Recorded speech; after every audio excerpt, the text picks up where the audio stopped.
Morning, everyone, and welcome to our SWAC football head coaches media session for Monday, November the 24th. We'll begin at approximately 10:05. Just a quick few updates before we get started. If you have questions, please utilize raise your hand feature to get your question in the queue.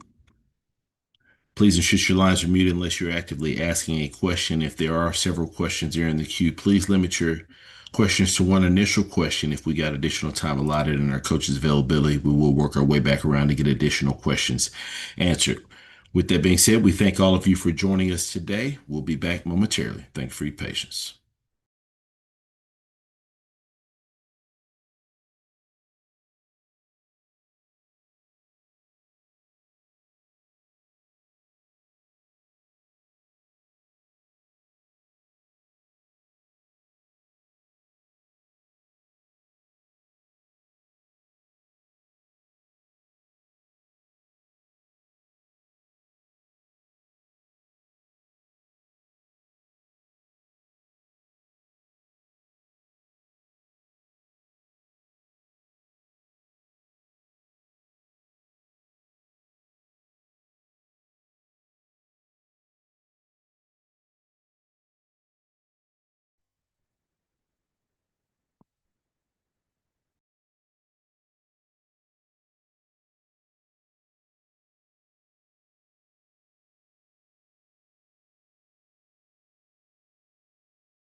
We begin at approximately 10:05 with Alabama A&M head coach Sam Shade.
Once again, for all of our media participants on the call with us today, if you do have questions for our coaches, please utilize the raise your hand feature to get your question in the queue. We are about a minute out. We'll start off with, again, Coach Sam Shade with Alabama A&M. He'll be followed by Coach Eddie Robinson with Alabama State. For all of our media participants on the call with us today.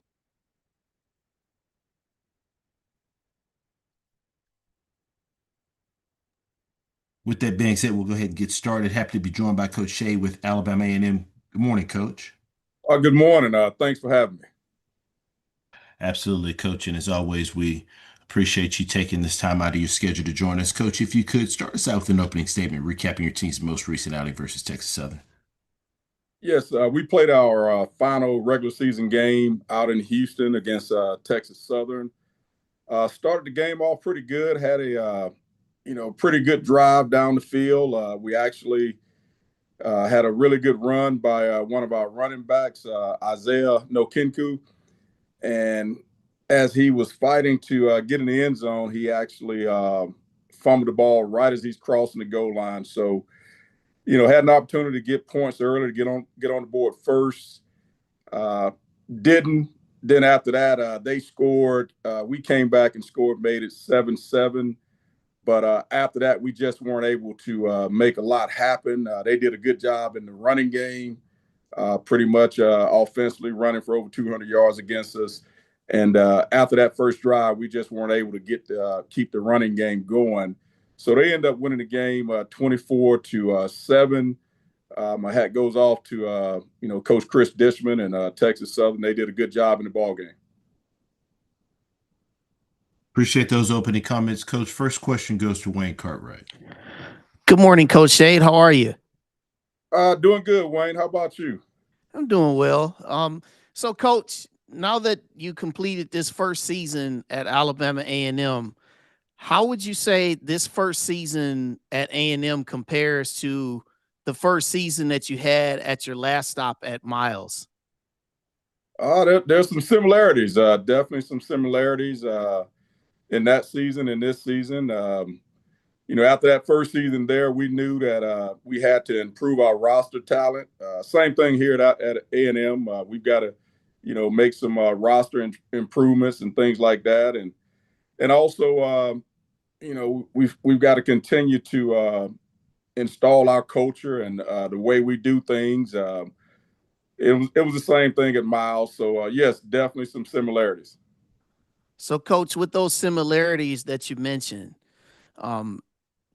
getting ready to get into this this off-season calendar, which there is no real off-season, so to speak, anymore. But as you get into this part of the process, what are some of the immediate things and steps that you guys are going to take to start to begin to build this program in your image and likeness? Well, actually, we've already started it. We've had some official visits during the season. Had guys on campus.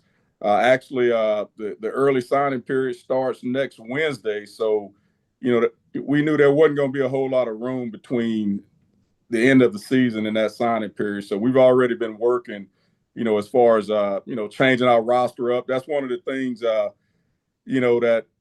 we looked at with each and every game is the top teams in this league. Our team overall don't look like those teams, and we've got to improve our recruiting to where we look the same as some of the top teams in this league physically. Well, Coach, I'll yield to somebody else, and if there's time, I'll have one more question. All right, Wayne. This question goes to James Hill. Hey, Coach, I hope you and everybody on campus are well. Just talk a little bit about the opportunity for these young gentlemen to earn an education and how that's a beautiful thing for the game of life and also being a Bulldogs, a football student athlete. Well, that's why all of these student athletes are here to earn an education, and I'm big on that. My two oldest children have both graduated. They graduated in 4 years from college. They're doing really well, and I've got coaches on this staff that have children that have already graduated. And so for us, I mean, we would be doing these kids a disservice if we weren't stressing the importance of education to these guys each and every day. And we've got a number of guys on this team that have already graduated, guys that are finishing up their master's degrees and things like that. So, that's super important to us, and that always will be. Coach, in terms of recruiting update, high schoolers, junior college players, the transfer portal, and so on and so forth. Just talk about the opportunity to look at some people and bring some guys in and get some guys signed and offer them an opportunity to change their lives. Yes, that's why I'm in this business. That's why a number of coaches are in this business. I know all of my SWAC fraternity coaching brothers are in this business for that reason, to change lives, and not just through the game of football, but through giving some of these young men an opportunity to get an education that they might not get. So it's very important what we're doing, and the game of football, it teaches a lot of life lessons, and that's one of the big reasons that I'm in it. And I talk to our guys that were seniors that played their last game on Saturday. I talked to those guys about they might not, leave this game with championship rings on their fingers, but just because of the perseverance and the dedication and all the things they put into not only football but getting a degree, these guys are going to be champions in life, and that's a big deal to me. Thank you, Coach Shade. All right, thank you. Question goes to Wayne. Coach, my final question for you today, just very simple. So just what would you say to all of the Alabama A&M fans, alums, and supporters about this offseason, this past season, and into the future? Well, first off, it's a very important offseason for us, and I want those fans and alums to know that this coaching staff is going to be working tirelessly to change this roster, to do all the things necessary as far as self-scouting ourselves and making any adjustments that we've got to make this Alabama A&M football team the best team that it can be for the 2016 season. I appreciate you as always, Coach, and we'll definitely get a chance to talk during the offseason. So good luck. Yes, sir. Thank you. This question goes to Ty Miller. Hey, Coach Shane. Good morning to you. Good morning. When you look at roster management these days, and you listen to broadcasts for the most part, the analysts and announcers don't really talk about the homegrown talent as they used to. They always say, well, this transfer from this place or a transfer from that place. So when you look at your roster and going forward, how much emphasis is put on homegrown talent as opposed to bringing in transfers, and which one do you deem most important at this part? Well, for us, we've kind of got a formula where obviously we start, right here in the state of Alabama because it's our backyard, and then we work outwardly. We're not far from Memphis, we're not far from Atlanta. Matter of fact, both of those places are actually closer than Mobile, Alabama, which is essentially in our backyard. So we try to stay within a 5-hour drive radius as far as our main recruiting. But I've got coaches from Louisiana on this staff. I got coaches from Florida, coaches from Memphis. So we use those resources also when there's a possibility of getting a player that we might not be able to get within a 5-hour drive of us. That's going to be a difference maker on our team. All right. Thanks. All right. Thank you. Any final questions? Coach, we sincerely appreciate your time throughout the duration of this season, and we hope you have a great offseason. Thank you.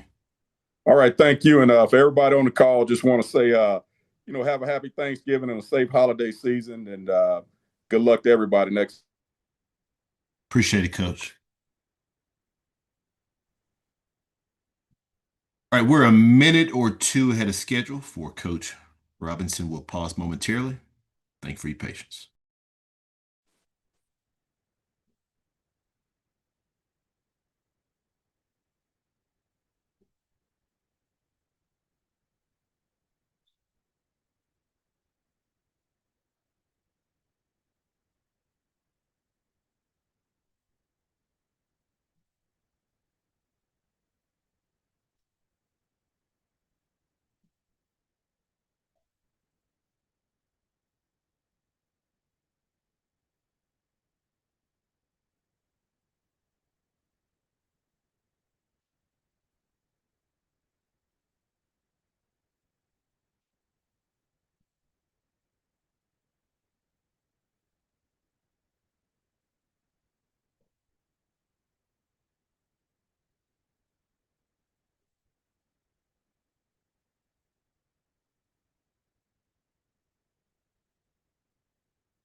All right, once again, if you do have questions for our coaches, please utilize the raise your hand feature here on Zoom to get your question in the queue.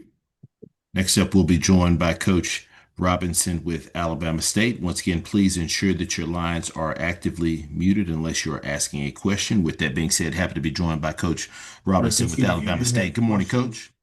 Good morning. How's it going? Doing great, Coach. And as always, we appreciate you taking this time out of your schedule to join us. Coach, if you could start us out with an opening statement, recapping your team's most recent outing versus Mississippi Valley State. Yep. So we played a home game against Arkansas Pine Bluff. So Apologies, Arkansas. No problem. So had a home game here in Montgomery. Coach Hampton team came ready to play. They ran the ball well against us. They got up on the 7-0. We had trouble scoring in the red zone, so they did a great job of holding us to field goals. So I was able to kick 2 field goals, and I think a pivotal point in the game, we were down 7-6 in the 4th and 1, and Marcus Harris was able to find a crease and got a 50-yard touchdown, just kind of sneaking through there. And so they did a good job of driving back down. We was able to block their field goal and then get a 2-minute drive and scored on a late field goal to make it 16-7 at the half. And then we were able to kind of start off fast in the 3rd and 4th quarter. But it was a good game. I think the score is a lot closer than what it looked at the end. But proud of the guys and the coaching staff just to come out and play hard. And this week we still have one more game. We play in the 101st Turkey Day Classic against Tuskegee on Thursday. So we're looking forward to ending the season on a high note. Appreciate those opening comments, Coach. First question goes to Wayne Cartwright. Coach Rob, good morning to you and congrats on the win. How are you today? Doing well. How's it going? Doing pretty good. So, Coach, I have to ask. There's a little bit of talk about the post game interaction that you and Coach Hampton had. Can you give a few additional comments on that? Yes, I just think it was 2 guys that were competing hard. 2 guys that wanted to win the game. And so we just had a conversation. I think it was, I think what we do as coaches is public, right? So everything we do is on display and everybody gets to see it. And as we chose this profession, so we understand that. But I think it was a private moment between 2 competitors. We talked about it and he kind of explained to me how he felt about it. I explained to him how I felt about it. And I think that's pretty much it. All right, Coach. If there's time, I'll ask additional questions. All right. Question goes to Kendrick Marshall. Yeah, Coach. If you guys are able to win on Thanksgiving against Tuskegee, it'll be the first 10-win season for the program since 2004. What would that signify in terms of like the program growth from your first year up until now to have a 10-win season on your belt?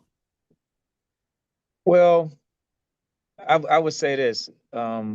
After winning the game and we won and we played well and it's probably the worst that I've ever felt after a win. And so, because we're trying to win a championship. And so if that happens with a 7-win season or 8-win season, or however that happens, that's what we ultimately want to do.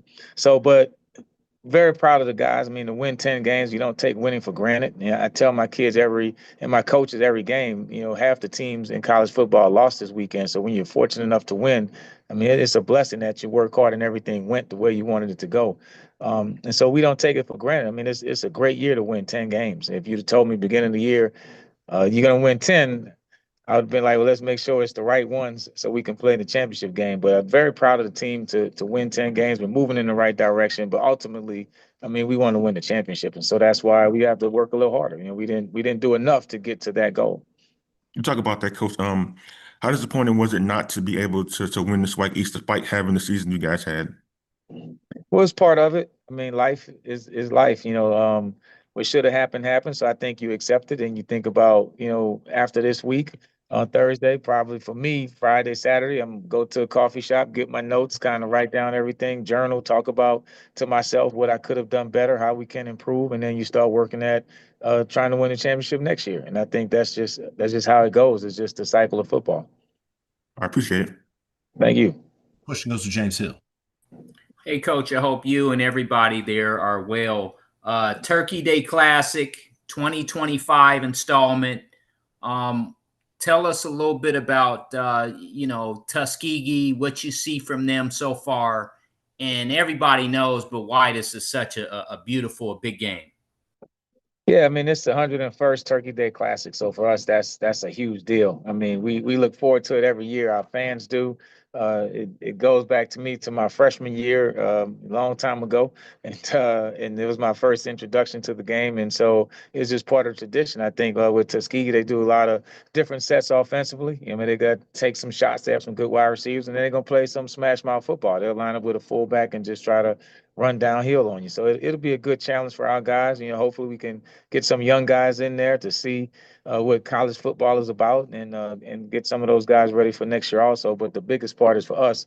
We want to win the football game. We don't want to disappoint our fans. We don't want to put a bad mark on a good season. Coach, for your senior class, how special is it to see a guy get a handshake in one hand and a degree in the other? How beautiful is that to see a gentleman go through that process?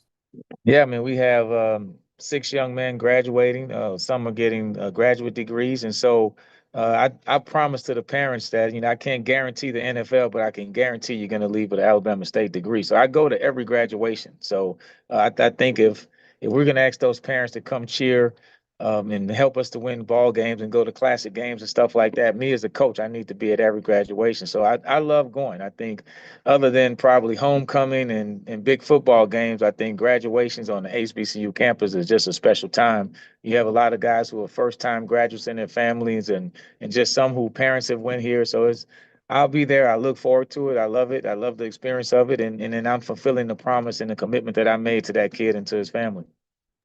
Thank you, Coach, for everything you're doing for Hornets Nation, and you have a blessed holiday. Thank you. Appreciate it. Question goes to Perry Daniels. Good morning, Coach. Good morning. How's it going today? Super fantastic. Coach, those 6 seniors, how are you today, sir? I'm doing great today. I'm doing great. Great. Congratulations on your victory, but I want to talk about those 6 seniors. We know that Jaleel Lenore is scheduled to play in the Legacy Bowl. Is there any other postseason appearance that he's scheduled for? And if you could talk about those other 5 seniors. Yeah, so that's the only one he's scheduled for right now. Hopefully he'll get another invite. And that's a kid that actually came here in the summer and was able to get an MBA in the summer, spring, and fall, just taking a whole bunch of classes and super committed to it. So a lot of respect for that man, just on the football field and the way he's setting himself up to be successful in life. Some of those other guys, DeAndre Morris, he's another guy that really want to get him into the Legacy Bowl. I think he's one of the best safeties in the conference. He's 3 interceptions, been playing really well, only been here 1 year, but is playing at a high level. We have, I think, 20 seniors total, but 6 are graduating now. Some have already graduated and some are graduating in the spring. I think Cam Smith is another guy, a big offensive lineman playing in the Legacy Bowl as well. Jeremiah Frazier. So we got a really good group of young men that have been here to really help us turn the thing around. And Dylan Creech, that's the guy that was here. One of those COVID guys that was here in 21, actually the year before I was here. So him and Rudy Jean-Louis, guys that have been here for a long time that have been able to lead with 4 straight winning seasons. And so it's been great to watch those guys get better and become freshmen who were not playing, and now they're leaders and now they're going on with the rest of their life. So it's been a real full circle moment. I think it's the first class that I've had from a freshman all the way up. So it'll be great watching those guys graduate. Thank you, Coach. Good luck to you. Appreciate all that you've done this season and what you continue to do for HBCU football. Thank you. I appreciate it. Last question goes to Wayne. Coach Rob, so my question for you now is, regardless of how this game on Thursday ends, the process that you guys have to retain guys on your roster and also going out and recruiting, what does that process immediately look like for you guys, or has it already begun?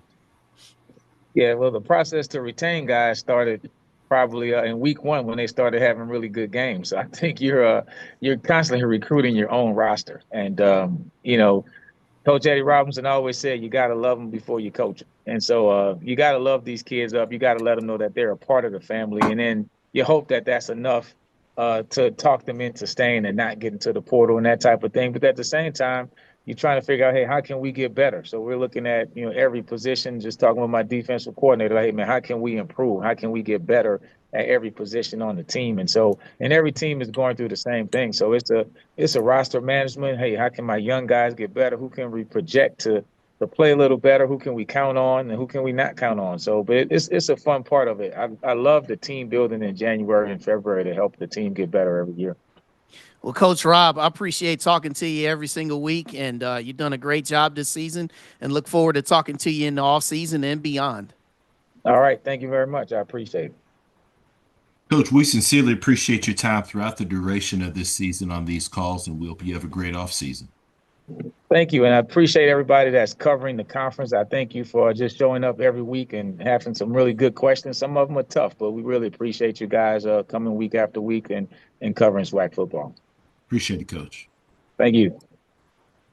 All right, next we move over to Alcorn State and head coach Thomas. Once again, if you do have questions, please utilize the raise your hand feature to get your question in the queue. With that being said, happy to be joined by Coach Thomas with Alcorn State. Good morning, Coach.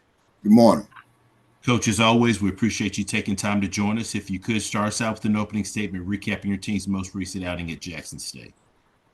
Yeah, I had an opportunity to take the squad, up the road to a really good football team, to reign in national championship, and now we're a two-time Eastern Conference champions. And so, started out a little slow. Them guys came out and established the tempo on us early.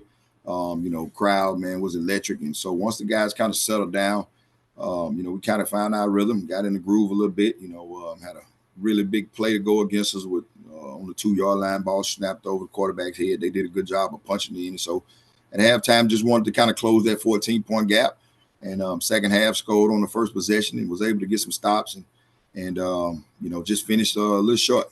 So kudos to TC, man, and that squad. Those guys show why, they're champions. And, can't say enough about this old ball club. I hate us coming to an end with these guys, on this run and just the way they played and the resilience they had. And overall, just a really, really electric environment and just a great atmosphere for a really good SWAC football game. Appreciate those opening comments, Coach. First question goes to Wayne Cartwright. Coach Thomas, good morning to you, sir. How are you? Oh, I'm blessed. How about yourself? Doing well. So, Coach, on the play, the pop pass into the handoff to Tyron Warren on that touchdown, was Tyron Warren, was it designed for him to actually go behind, or was that how the play was designed? Yeah, that play was supposed to go behind.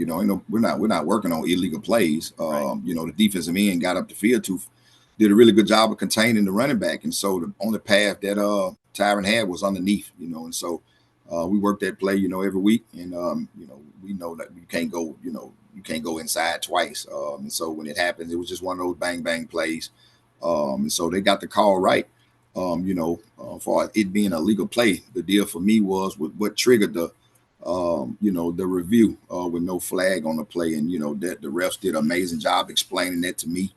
And so it was just one of those deals. There's some glitches in that same particular play, Wayne, because if we score it and you supposed to you can review it after a scoring play, but the crazy part, if he goes out of bounds at any time, that play is not reviewed. And so I think there's still some discussion needs to be had about illegal plays still being effective, even though you don't score. And so if I would have been on the other end and he went out and, that play would have stand, and I still would have been, acting a fool. But the fact that it was a scoring play initiated the review, and that crew did an amazing job of, doing the right thing.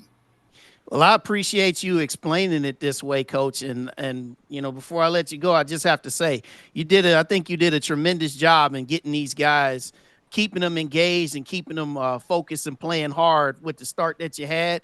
And even though the outcome wasn't what you wanted on Saturday, you guys did a really, really good job to finish strong. So pleasure to talk to you all season and talk to you in the off season and beyond. Yeah, I appreciate it. Continue your platform and growing, man. It's helping a lot of young brown faces, man. Just watching your commentary. Please keep it up. Thank you, sir. Appreciate it. Question goes to James Hill. Hey, Coach, I hope you and everybody on the reservation are well this holiday season. Talk a little bit about the opportunity that Alcorn State University gives young gentlemen to play football, change their lives, get an education, and move forward? You know, it's an academic oasis, and it's an acquired taste. You know, everybody know the geographical location, but you can't ask for a better utopia. You know, you got the social experience, you got the spiritual experience, you got, you know, every experience that you can, you know, to have to give you a great format for living.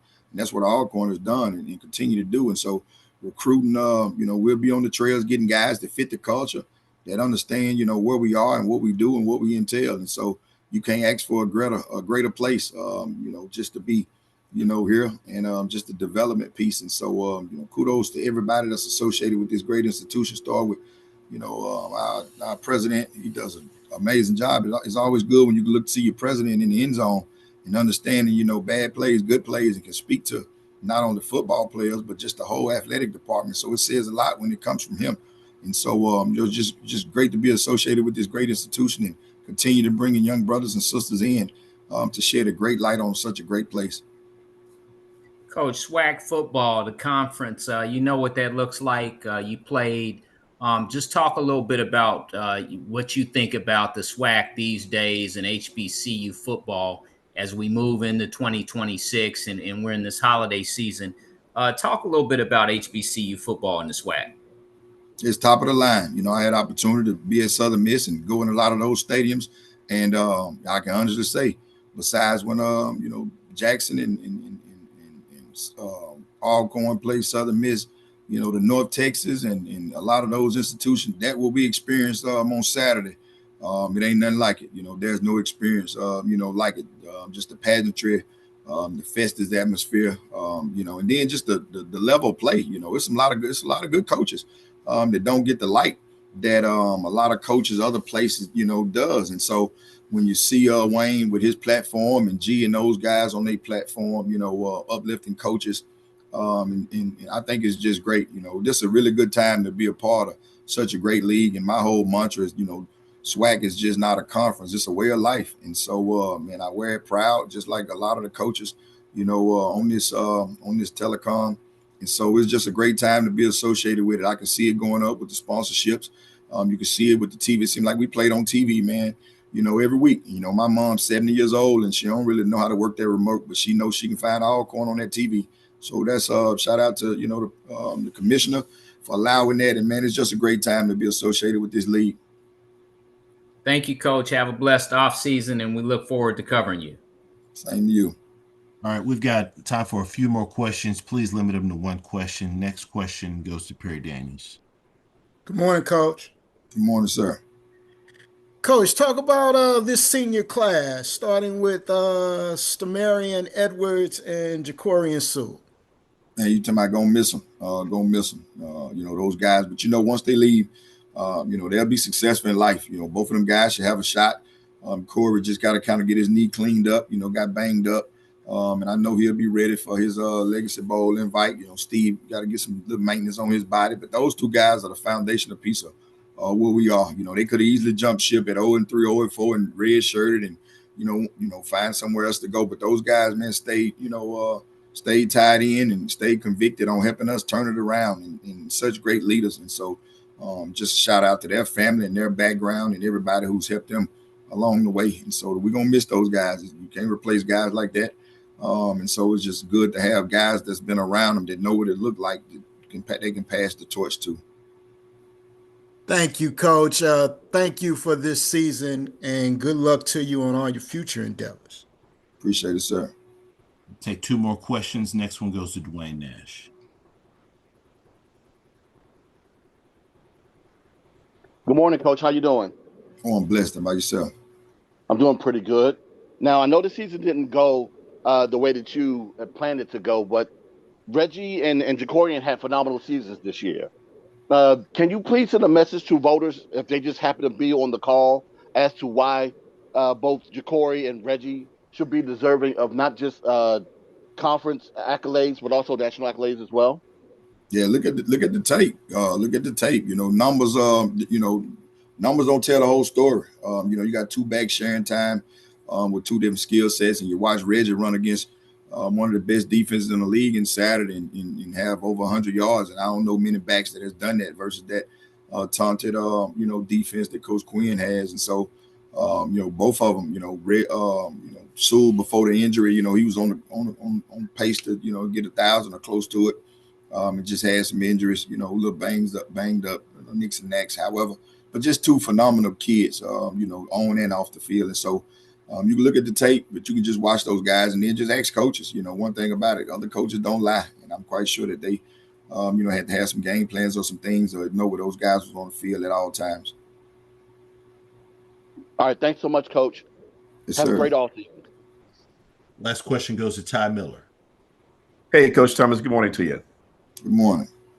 We seem to be in an era where a lot of these schools, particularly black college schools, are going for the name coaches with recognition and NFL ties. But what does this say about the guys who have toiled many years in the black college ranks who may not get their shot and they have to just keep waiting as opposed to the guys with the names who are now getting shots? What are your thoughts on that? Yeah, it's disappointing from the sector of, your resume, speaks for itself. You got the experience, you paid your dues, and yet you get leapfrogged because of, who your background, what your background isn't. And so, my thing is to the admins who are taking chances on the Cedric Thomas, on a Fobbs, who had no coaching experience, and some of, Dawson Odoms and TC Taylors and Willie Simmons, you know what I'm saying? Like, it took really strong ADs to be able to choose these names and still have some success. And I'm still working on it. I'm trying to get to the pinnacle of what TC doing for his institution, his institution. And so shout out to him. But it is disappointing, when you work your tail off and you've been a student assistant, grad assistant, position coach, and all these things. And then sometimes, guys who might not have done that or paid their dues from that standpoint, get opportunities. And so that's a part of it. These guys, I know them personally. They're going to work. They workers. And, the thing that I always, talk to coaches about it, you give us those opportunities at Group of 5 institutions and Power 5 institutions.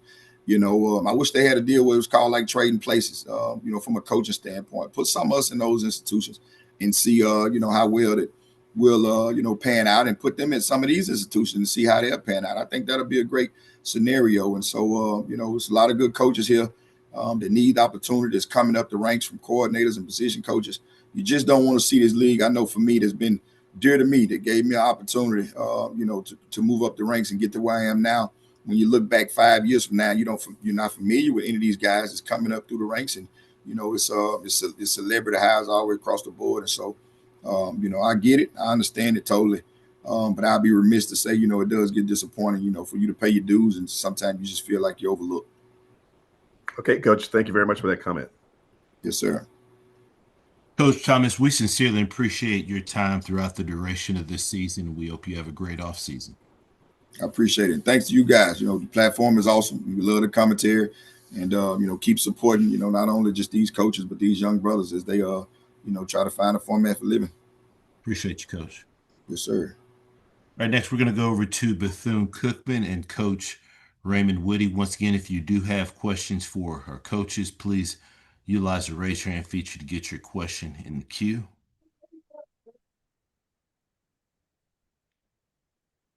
Also, please limit your questions to one initial question if we've got several questions there in the queue, so that we can try to give everybody an opportunity. With that being said, happy to be joined by Coach Woodie with Bethune-Cookman. Good morning, Coach. Good morning. Coach, as always, we appreciate you taking this time out of your schedule to join us. If you could start us out with an opening statement, recapping your team's most recent outing versus Florida A&M. Well, had a great opportunity to go down to Orlando to play in the Florida Classic. We were the visiting team. Obviously FAMU was the home team. It flip-flop every year.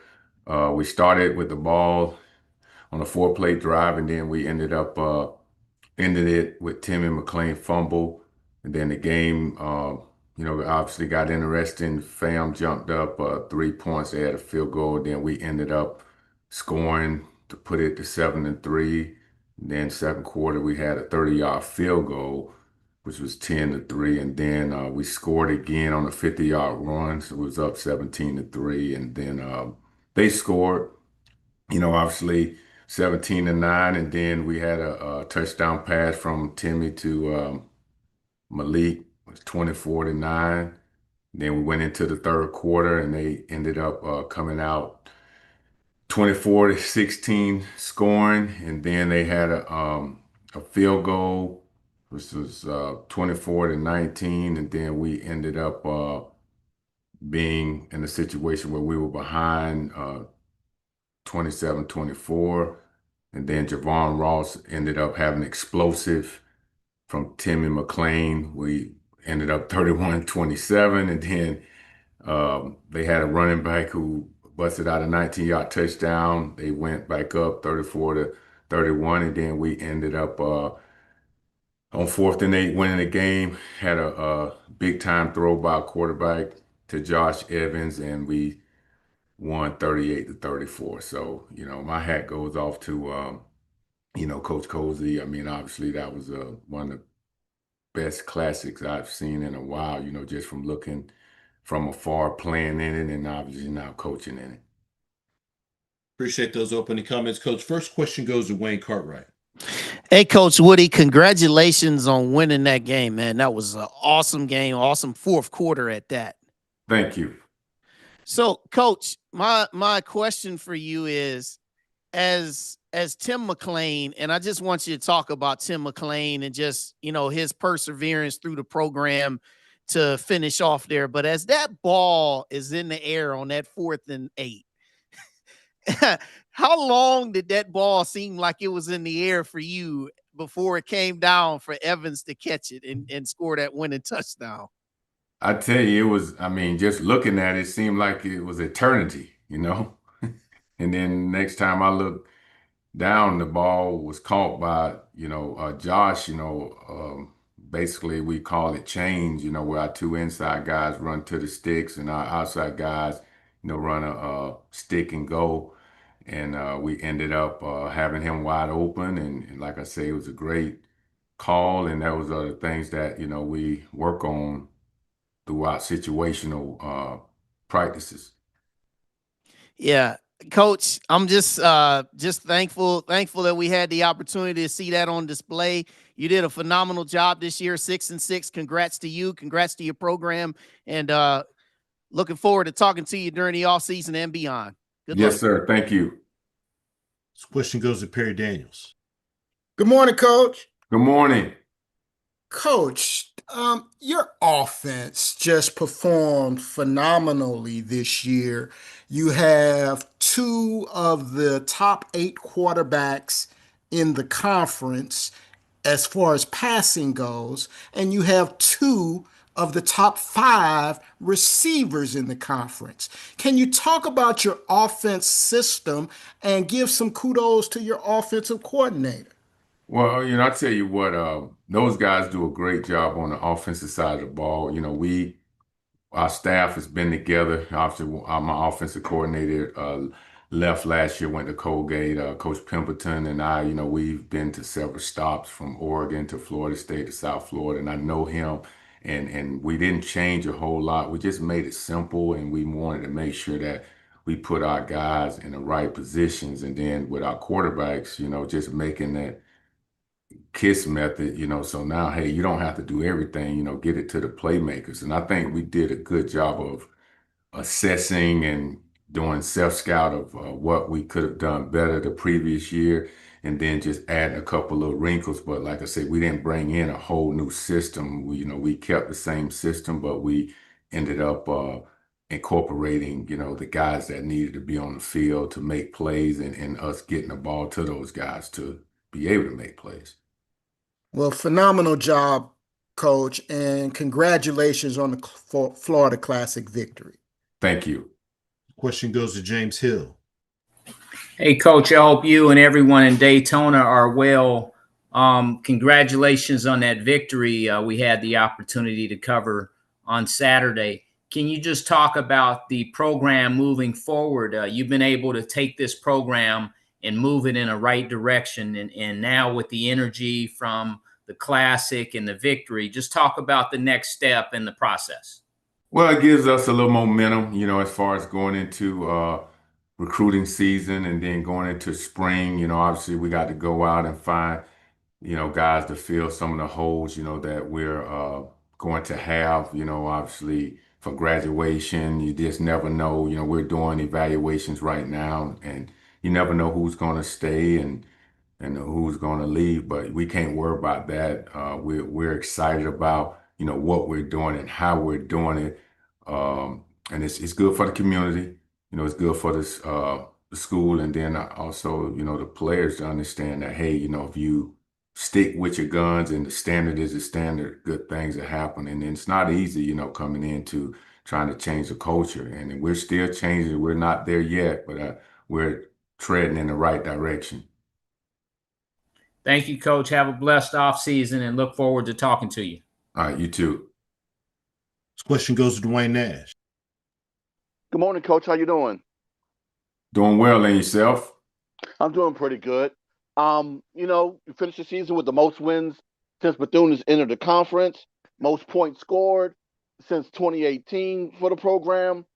Can you talk, if you just happen to remember, at one point in time in the season, did you feel as though that the program was turning around to making a positive turn? Well, when you playing, several teams that were really good, whether it's Group of Five, Power Four, MEAC. I mean, I just saw that, the amount of points when we ended up not winning against South Carolina State, what our offense could be, and then, we started progressing, from there. But like I said, we always had in our mind, our vision and what we're going to do, how we're going to do it. Obviously, injuries and all that stuff takes in consideration. But I think it was that game, South Carolina State, second half. I was actually thinking the same thing after that game. I thought that you may have had something here with this program, and you may have had some success within the conference. But thanks so much, Coach.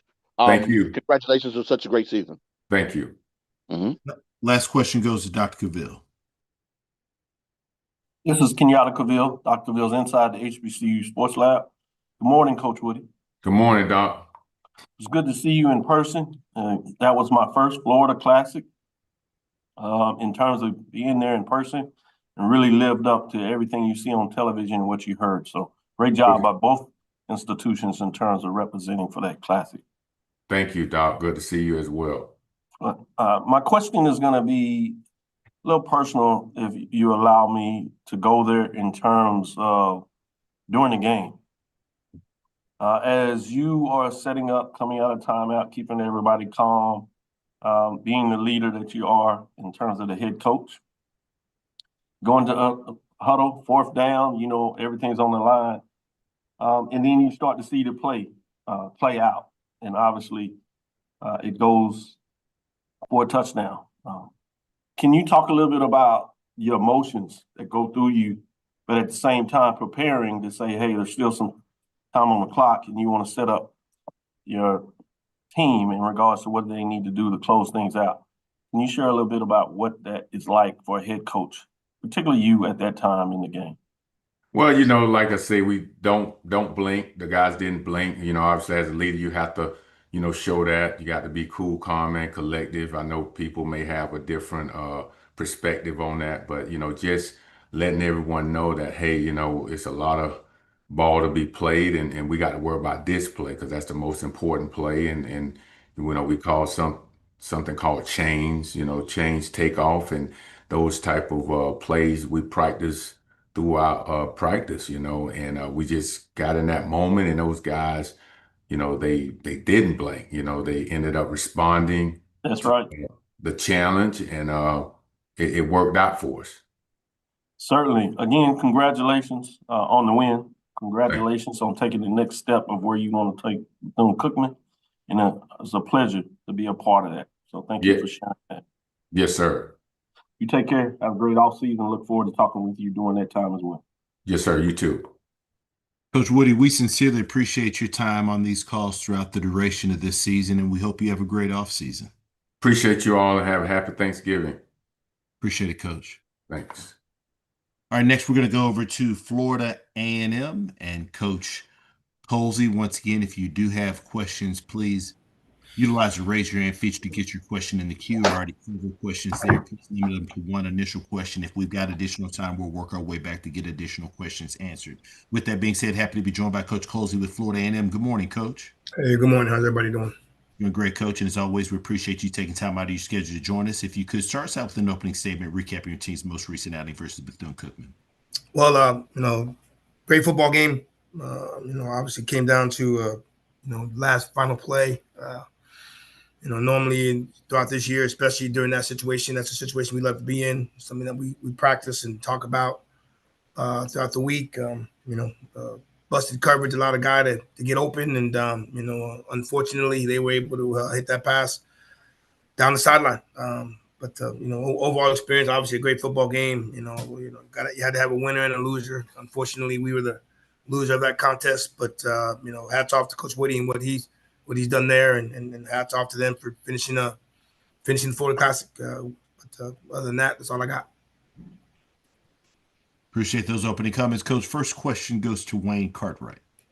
Coach Colzie, good morning to you, sir. Wayne, how you doing, boss? Pretty good. So, Coach, with this one game that you have coming up here at Mississippi Valley State, with the prospect of finishing 6-6, has there been any talk about you possibly not being back next year, or have you heard that you will be definitely back next year?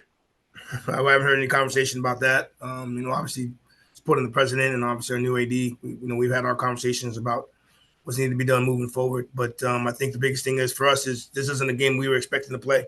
This was supposed to be an event a game we were supposed to play in Atlanta, October 4th. I think the biggest thing for us is we've been through this before, having to do this last year, having to go through this last year by having to play Alabama A&M because of the hurricane, and now being able to go through this situation again. It's playing Mississippi Valley on the road. So, it's something that we're accustomed to. We've been a part of. Again, not necessarily something we expected to do, but since the change was made October 4th, we were already prepared for this week of having to travel to Mississippi Valley. Well, Coach, regardless how the season ends, I've enjoyed talking to you all season, and best of luck to you here on Saturday and into the future. Hey, appreciate you, man. Thank you. Next question goes to James Hill.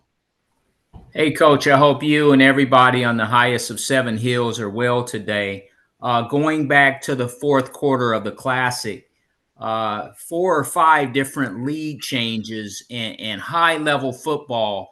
Can you just talk a little bit about that, using that energy and going into Valley and playing at a high level and executing?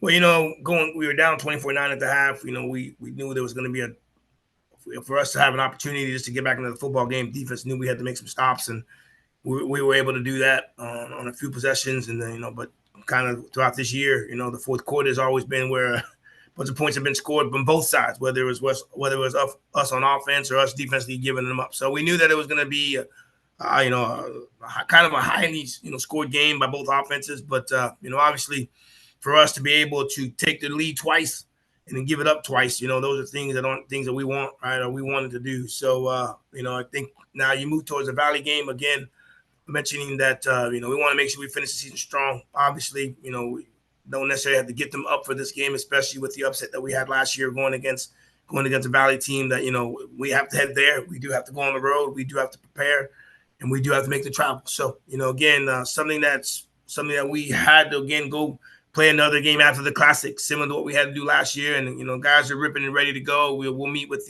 I'll meet with the senior leadership team at 12:15, have our Monday meeting and get prepped and get ready to go, because obviously with Thanksgiving and us having to travel, just want to make sure our guys are ready to go as we get ready for Saturday. Thank you, Coach, for everything. And as the late, great Tupac Shakur said, quote, keep your head up, end quote. Always. Thank you, sir. Appreciate you, man. Thank you. Question goes to Perry Daniels. Good morning, Coach. Hey, Perry, what's up, boss? It's going well, Coach. Great football game. Coach, you've talked about, everyone at the institution being on the same page to make this program successful again.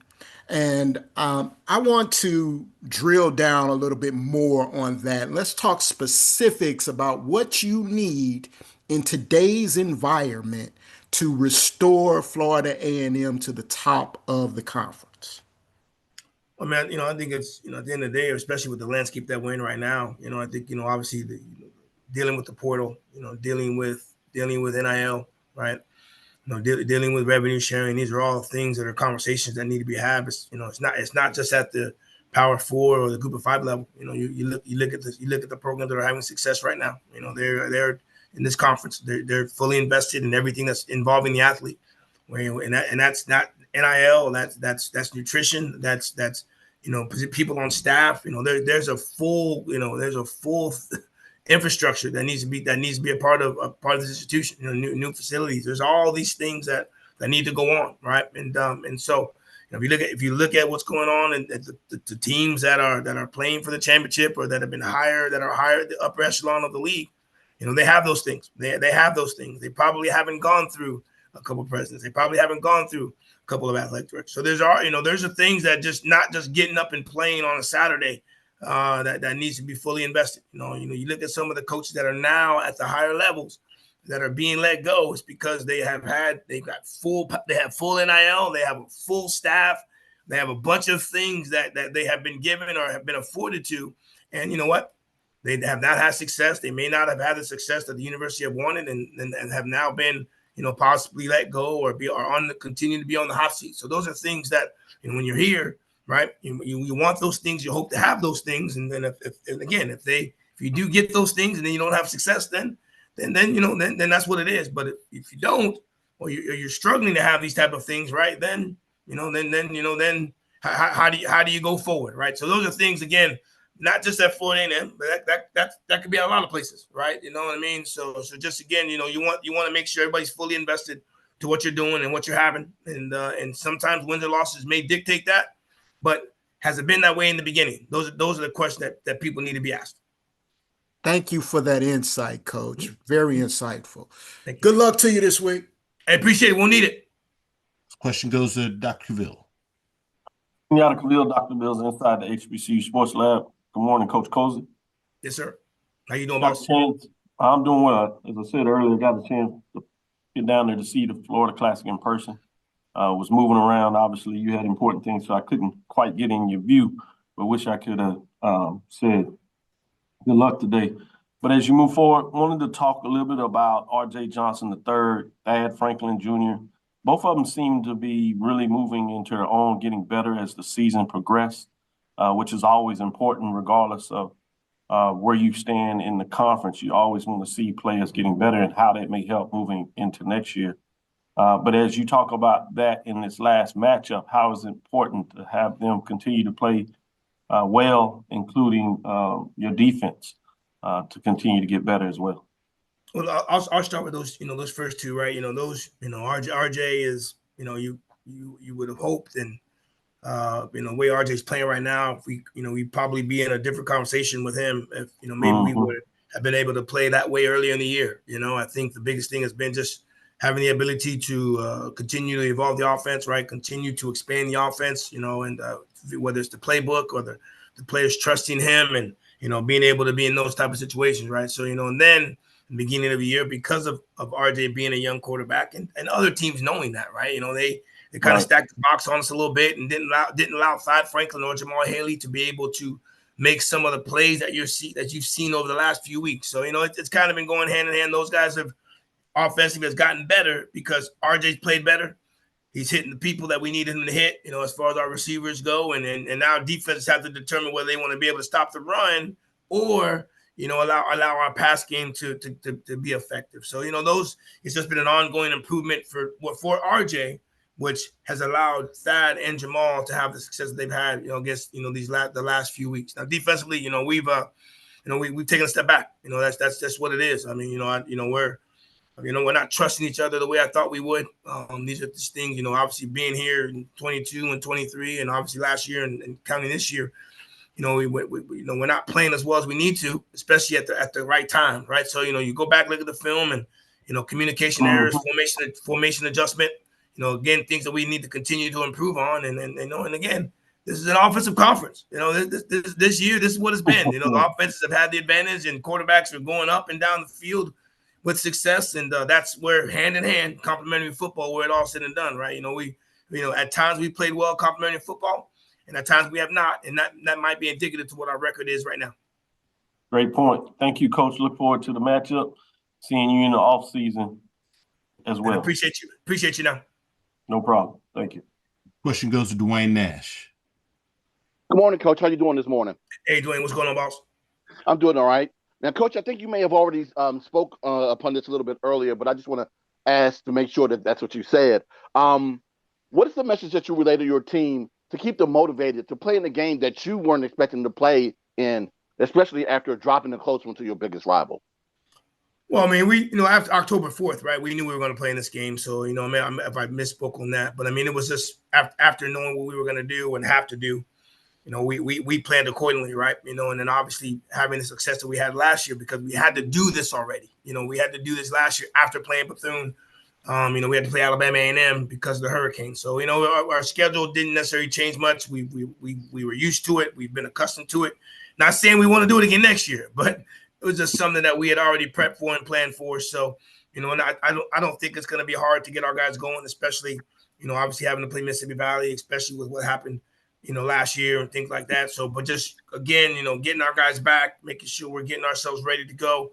And then obviously we'll get going. Today is our off day. We'll have our practice tomorrow, go Tuesday, Wednesday, take Thursday off, get back on Friday, and hop on our plane and get ready to go play Mississippi Valley. So, again, we're accustomed. Not saying we want to have to continue to have to do this every year, but having the ability to do it last year and having some of the guys that were on the team last year, it hasn't been a bad adjustment.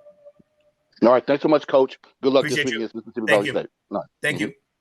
Next question goes to James Verrett. Coach, you said briefly that you're going to get on a plane and get over there to the state of Mississippi. How important is it traveling to Ida Bena? Is that half the battle when you have to play the Delta Devils there?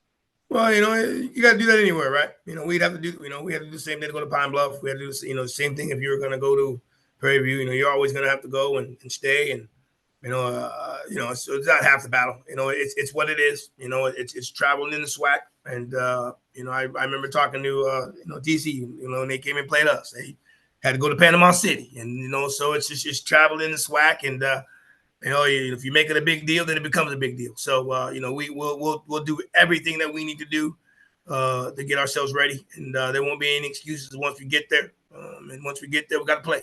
I don't think Valley's going to welcome us with open arms. But I think the biggest thing is once we get there, we got to make sure we're ready to go. And if we're ready to go, we should play well. And if we do that, then we got a great chance. Coach, is there anything different that you have to do when you have a week of practice, when there's no classes and things of that nature? You said last year that you learned a lot from what you had to do last year. What are some of those things that you have to change in order to make your players play up to that level on Saturdays? Well, they better be in class today. So we got class today and tomorrow, and we'll shift our schedule. We're a morning team as far as practice goes. We'll shift our schedule, to maybe allow them to sleep a little bit, a little bit later on Wednesday. But we won't change much. We will just we'll do what we need to do tomorrow. We'll do what we need to do Wednesday. We will allow our guys to go home for Thanksgiving, and some of the guys will obviously stay with the coaches and eat with the coaches. But then we're back Friday morning. We'll have a walkthrough, and then we'll be ready to go on our plane at 2:00. So there's not much change except that we may have a little bit more time to meet. But our schedule's our schedule. We're not going to try to do anything differently. But the only thing we will allow them to do is on Thursday. Spend some time with either the coaches or their families to eat, and then make sure we get them back either Thursday, late Thursday night or Friday morning, because we do got to play in the catch.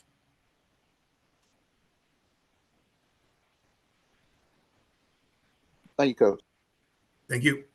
Coach Colzie, we sincerely appreciate your time on these calls throughout the duration of this season, and we hope you have a great off season. Hey, appreciate everybody. Thanks again. Appreciate Happy Thanksgiving, everybody. Thank you. All right, next up, we will go over to Arkansas Pine Bluff, because Grambling State Head coach Mickey Joseph is currently at the Bayou Classic press conference, so his availability will be moved towards the end of the call. With that being said, we're happy to be joined by Coach Hampton with Arkansas Pine Bluff. Good morning, Coach. Morning. Coach, as always, we appreciate you taking time out of your schedule to join us. If you could, start us out with an opening statement, recapping your team's most recent outing versus Alabama State.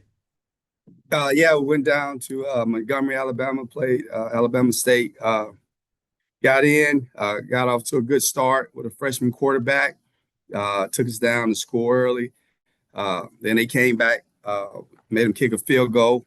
Then we get to the second quarter. They drove again, made them kick another field goal. We were driving.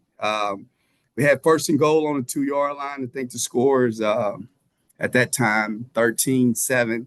They hit a run on 4th and 1. We had a guy got out of his gap, put him up 13-7. But we got first and goal after the 2-minute warning on the 2-yard line.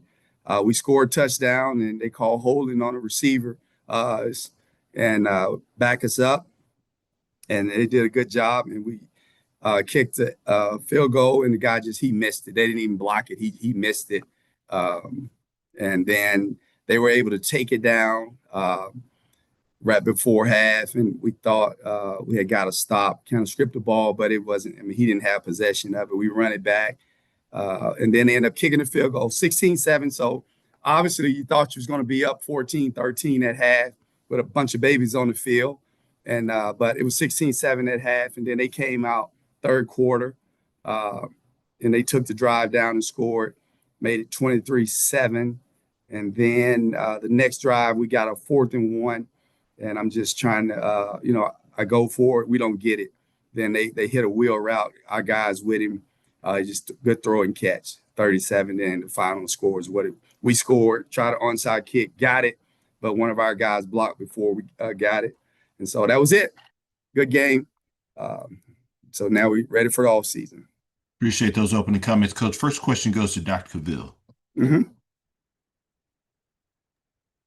Dr. Hill, inside the HBC Sports Lab, it seems like over the last 2 years that the conference as a whole has had to deal with injuries at the quarterback position, which obviously is integral at any level. Can you talk about going into the offseason of how that may play into some things that you'll look at recruiting-wise, or do you think it'll be more of the standard process of how you go about recruiting for that position, I guess I was? I mean, yeah, obviously, as any position, you recruit multiple guys. I mean, we had 5 guys on scholarship. Our quarterback, he was a little slight, but at the end of the day, it was just a freak accident. He got tackled, shoulder got jammed, and that was it. He was done against Prairie. And then DJ came in. Man, he got hit, but it wasn't like a big hit. And then, his shoulder kind of got sprained. So it's just part of the game. Obviously, strength and conditioning. Those guys, when in the weight room, you got to really work at it, and you just got to take care of your body. But, we have a list of all the players in our conference from position-wise, what the average size and height are for every position. And, obviously, we're below that on a lot of those. And obviously, we just got to do a better job of, finding guys that kind of fit, probably a little bigger. But at the end of the day, he's looking for good football players. Thank you, Coach, for that insight and such yes, details. Wish you best in the offseason. Hope we get a chance to talk to see how things are going and see you continue to build the program, man. Thank you. Thank you very much. Question goes to James Hill. Hey, Coach, I hope you and everybody in Pine Bluff are well. Talk a little bit about the opportunity young men get. They will graduate, some of your seniors, and then you look at the recruiting piece, the high schoolers, JUCO, the pool of young gentlemen who played college football, the transfer portal. Just take us into what that can look like. Yeah, for us, man, I think we're probably going to have about 12 to 13 guys graduate here in December. And then, some of those guys will elect to come back and work on their master's degree. But man, we've done a good job since I've been here. Obviously, been a high school educator, still got your teacher license. So I'm gonna always push education. Our new president, he's big on that. Our AD, we're all big on education, giving these young men the opportunity to be able to grow, and then be able to eventually go out and create families, and then be able to get in your community, man, and build outstanding citizens. And so that's very important to us. And, we recruit high school kids. We tell them, man, as long as you're doing the right things on and off the field, you're going to have an opportunity to graduate here. And so we're just teaching them life lessons. And, you're taking guys out of the portal. You got to make sure you get the right guys. Some of these guys, man, they're, they have a warped sense of reality. I can get in the portal and then everybody's going to want me. And I'm not necessarily talking about our guys. I'm just talking about guys in general, at our level and D2, D3. And just think about it. The guys at the Power 4 level, they haven't even been able to get in the portal yet because they're still playing. And so it's very unfortunate because a lot of these kids are getting bad advice from people trying to make money off of them. And so, what we do here, I'm always going to be honest with them. If a kid has a better opportunity that's going to be better for him, if people are offering you a lot of money, I wouldn't let the kid come back. And that's just the truth of it, because most of these kids that we're coaching are not going to the NFL anyway. And so if somebody wants to pay them $70,000, $80,000, if it's legitimate, I would say take it.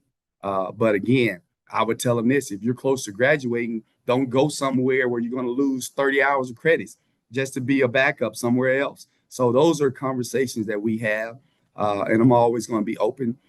I've been fortunate, man. 2 of my kids played college football. 3 of them did, actually. And, so we believe in education. That's the most important thing. But I'm going to be real with them. I'm going to treat them like they're my own kids. Thank you, Coach Hampton. Have a blessed holiday season, and we look forward to covering you, as we move forward. Thank you, sir. Question goes to Perry Daniels.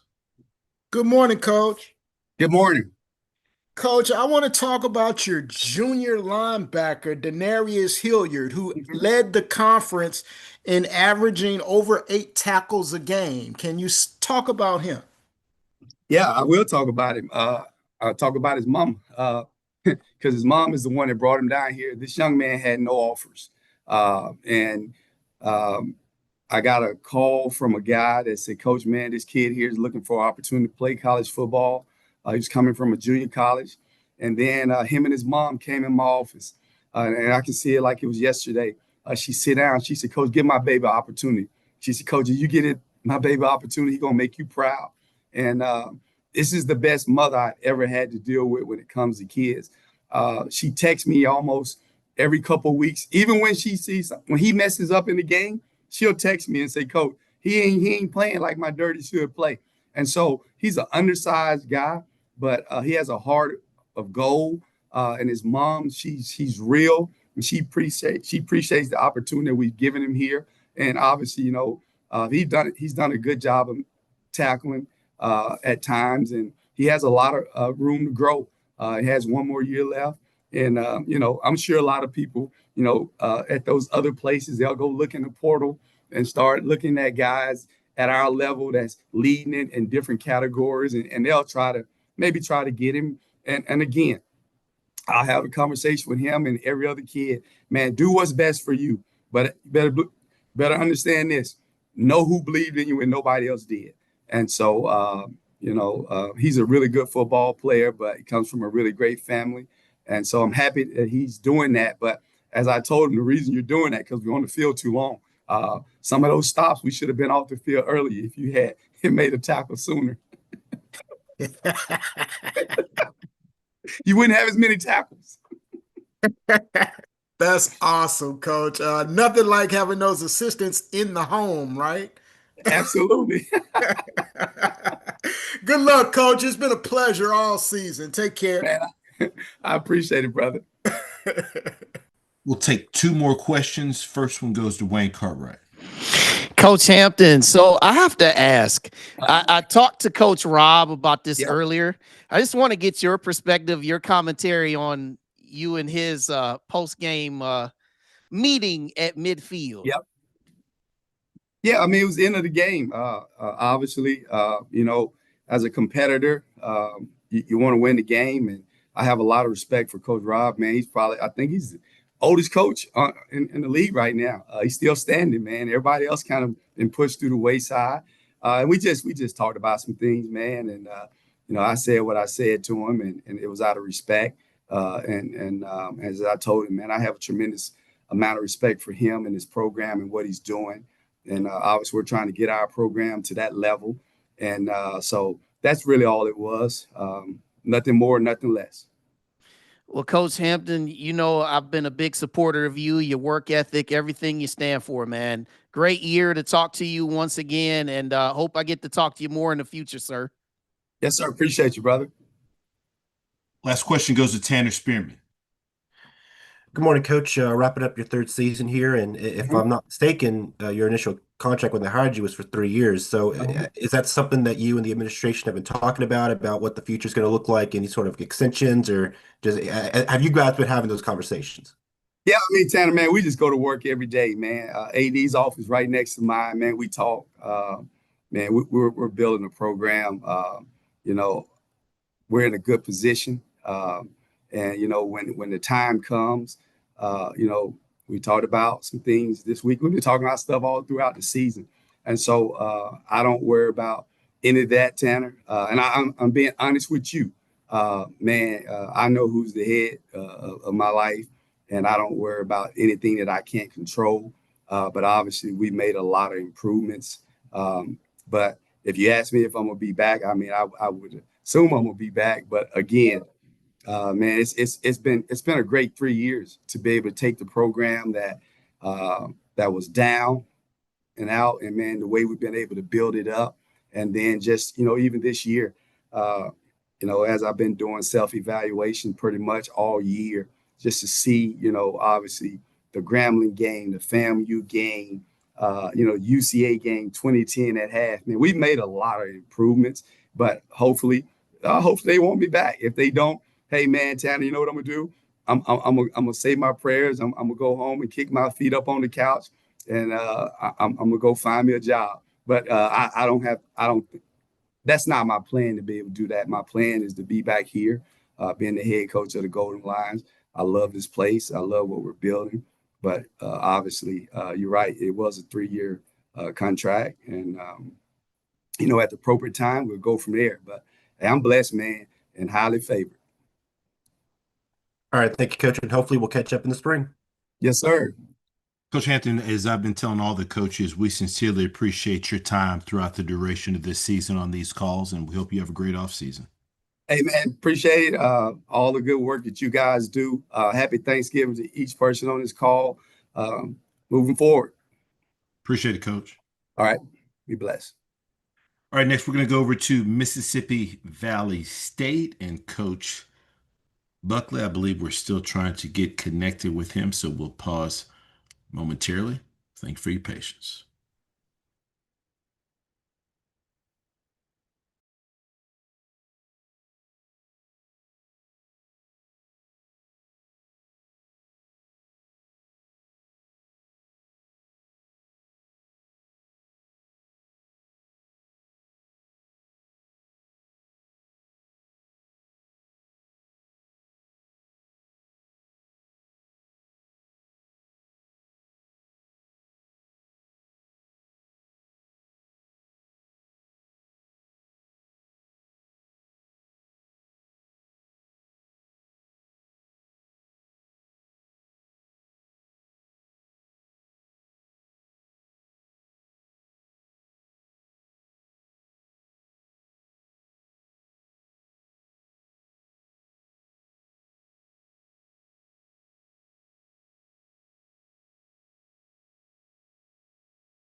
All right, we're having some technical difficulties trying to reach Coach Buckley. We'll continue to try to reach him. If his time slot expires prior to us connecting with him, we'll move his slot towards the end of the call with Coach Joseph.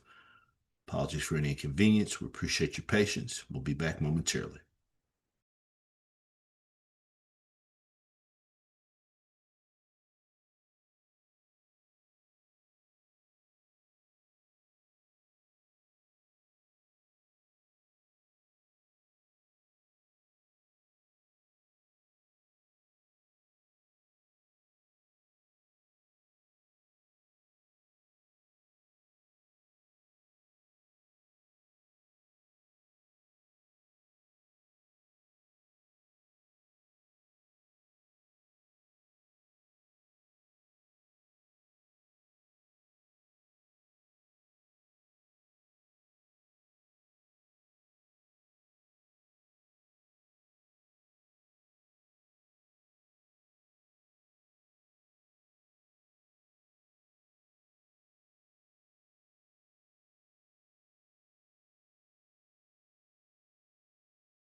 All right, so next up, we will be joined by Coach Jackson with Prairie View A&M University.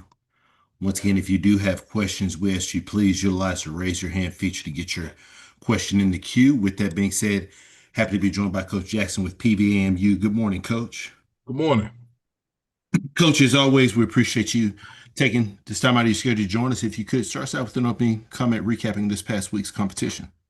Yeah, we had our last home game against Mississippi Valley, senior day for us. Got a chance to watch 30-plus seniors play their last home game in Panther Stadium. Started off extremely fast with a good lead at halftime and probably had one of the most disappointing third quarters that we've had. Ended up getting a punt blocked, and they ended up scoring a touchdown off of that. And so we had some mechanical issues there that we got to get fixed. And all in all, ended up winning the game. But really hated to see the punt block. We hadn't had any of those issues all season on that unit, and so we played some different guys in that at that time, and just a disappointing deal for our program. So we got to get better, continue to get better during this bye week, get healthy, and get ready to play in the championship game. Appreciate those opening comments, Coach. First question goes to Perry Daniels. Good morning, Coach. Good morning. Congratulations on your victory. Thank you. Let's talk about what you see on film from the defending HBCU national champions as you prepare for this championship football game in a couple of weeks. Yeah, they got a really good operation in all three phases. They won some tight games and some close games, which championship programs do. They look well coached. They've got a lot of talent everywhere, and so it should be a really good football contest for us, and we should really be challenged in this deal because they're a really good football team. They do a really good job. That's why you were able to say the defending national champions, right? And so we certainly believe that they're a good team and that we're glad that we have the extra week to get ready for a talented team such as them. But we believe we're talented too. And so we believe we got an opportunity to go out and compete at a really high level and see where the chips fall. Thank you, Coach. Good luck. Thank you. This question goes to Wayne Cartwright. Hey, Coach Jackson, how's it going today, sir? Going good. Good morning. Hey, Coach, can you just fill us in? Just give us a little bit of a little bit of transparency. What does this bye week practice schedule look like for you guys in terms of timing and all that good stuff? Yeah, man, it's pretty normal operation around here for us. Championship programs, in my opinion, practice on Thanksgiving. It's what we do. Championship programs practice on Thanksgiving around here, and we're certainly not going to, as we're getting this national emergency weather alert, we're certainly not going to change the way that we do things and the way that we go about preparing. It's worked for us thus far. We'll continue to do that. After we practice on Thanksgiving, then our guys can go and hopefully they go to their coaches' homes and things of that nature that we've opened up to them and have a great meal. The local guys they're going to take some guys home with them and come by the coach's house. But it's a great time for us to spend together. I'm not from the school of let everybody go home and then we come back next week ready to go. If you break people's routine, then you're opening yourself up for a lot of foolery. And we're just not going to do that within our program. We've done things a certain way thus far. We're going to stay true to it. So I appreciate the question, but it's not much different than a normal week for us. Yeah, that's what I was looking for, Coach. And I appreciate you for answering that with the transparency that you always do. So best of luck, and we'll definitely be talking here coming up here as you get ready for this championship game. Thank you. This question goes to James Hill. Hey, Coach, I hope you and everyone on campus are well. When you think about the process of building a program, putting the culture in, putting the hard work in, you guys all collectively as one, just talk about as you gear up for the next game, how important this is, and just staying the course and doing what you have to do to be successful. Yeah, when we got here, we made very clear what we came here to do. A lot of people kind of took that and ran with it whatever way they ran with it. the guys in this building, the people in this building, we set forward to do a lot of things that and wanted to accomplish things that we said we were going to accomplish. This is no surprise to us. Prairie View A&M, for all of you journalists out there, Prairie View A&M will always be in this conversation as long as we're here. I don't know what's going to happen if I'm not here, right? If this program isn't here. But as long as we're here, we're going to always be in this conversation. And we said that very clearly day one. And so for us, it's just a piece by piece process. We had a lot of things to get right internally before we could put an external team out on the field. And we're nowhere near where we want to be. But we're so far away from where we used to be until it's of the utmost importance that people in our building understand. We talk all the time about how the media didn't think we would be here. The media said we'd be spraying the pads down, getting ready for spring ball right now. And that's just not the case. Prairie View A&M, I came here because I thought this was a place we could win the national championship. I still believe that today. And we're right on the doorstep. We got to play a really good football team. It's been said that the conference goes through Jackson, Mississippi. They're exactly right. And we look forward to getting on the bus and going out there and competing at a high level. All right, Coach. Have a blessed holiday, and we'll see you in Jackson. Thank you. This question goes to Dr. Cavill. Kenyatta Cavill, Dr. Cavill's inside the HBCU Sports Lab. You've stated from the beginning, and you stated even through this interview in regards to the preparations of planning to be here at this time of the year, meaning that you wanted to be practicing for some postseason competition, whether that was the playoffs or in this case, championship game.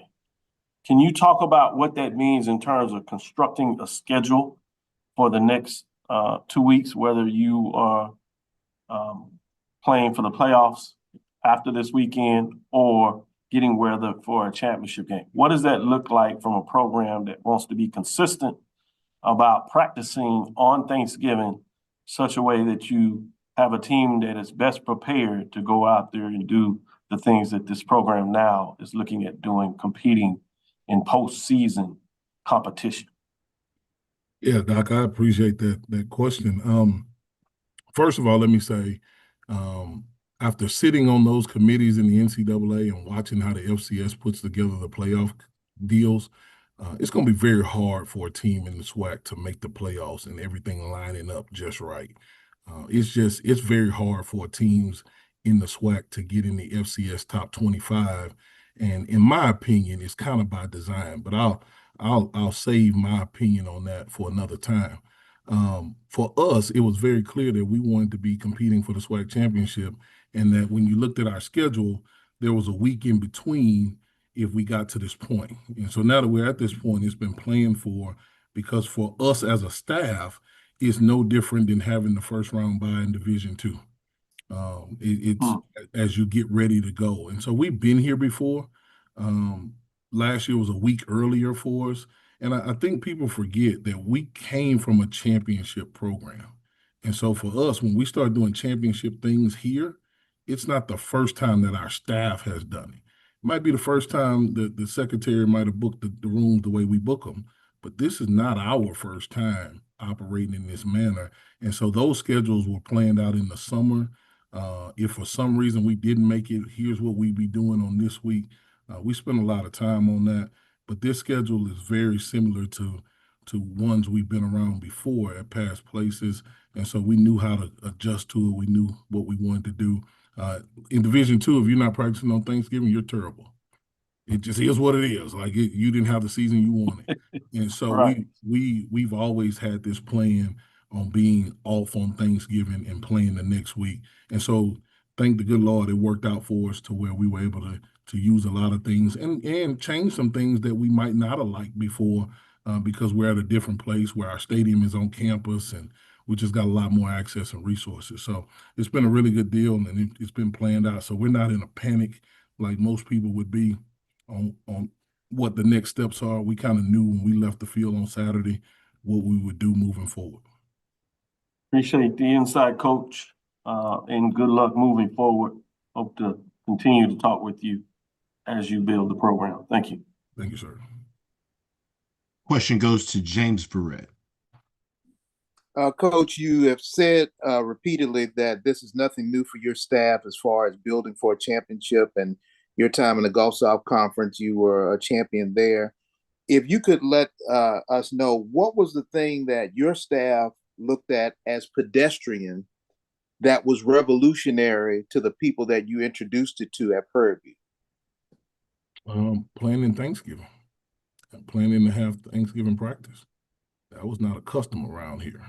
We wanted to make sure that very clearly nobody buy no flights for Thanksgiving, because we kind of plan on being here and having practice Thursday morning. And so that was a new thing around here. People had just been used to booking flights, even if they competed for the championship. Before, people were going home on Thanksgiving Day. We don't go home on Thanksgiving in Prairie View A&M football anymore. We stay together. If Thanksgiving is about giving thanks for the things that we've been given and our family, then we stay here with our football family. You'll see Mama and them at Christmas, or tell Mama and them to come on down, and they can get with us. There's plenty of dressing and turkey to go around, and so we wanted to make sure that people knew how we ball right now. And so it was new.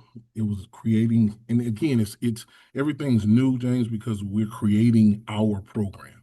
And there's a lot of programs that's been here, but we just look at things a different way. And so that was something that we had to introduce to them. But I was really proud at the way we received it. And now there's an expectation to not go home on Thanksgiving. If you at home with your mom and them on Thanksgiving, we failed in Prairie View A&M football.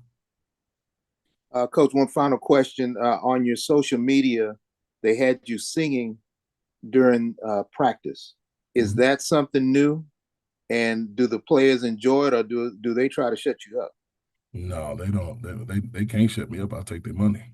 And so you can't. When you're the head coach, man, you can do whatever you want. But we try to have fun with our players. And somebody caught me on camera doing that, but we try to have a lot of fun while casting the vision of where we want to go. That's us every day. That's us everywhere we've been. And so we certainly, these guys teach me so much about what's going on in society in their world today. And so we try to have fun, and there's a lot of banter that goes back and forth. And it's a competitive atmosphere.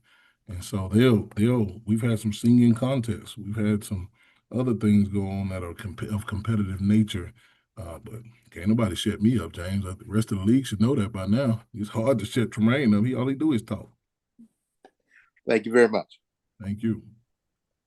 Coach Jackson, we sincerely appreciate your time, and we look forward to talking with you again next week during the SWAC Football Champion Head Football Coaches Media Session.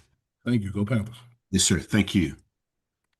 All right, next we go over to Southern University and Coach McNair. Once again, questions, please utilize the raise your hand feature to get your question in the queue.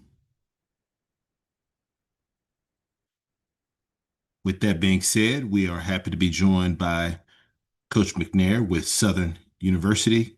Good morning, Coach. Good morning. Can you hear me? Yes, sir. Coach, as always, appreciate you taking time out of your schedule to join us. We know you are busy there with the Bayou Classic press conference and the festivities there, so we do appreciate your time. Coach, if you could just start us off, obviously, bye week for your program this past week, just by recapping the bye and previewing this upcoming game.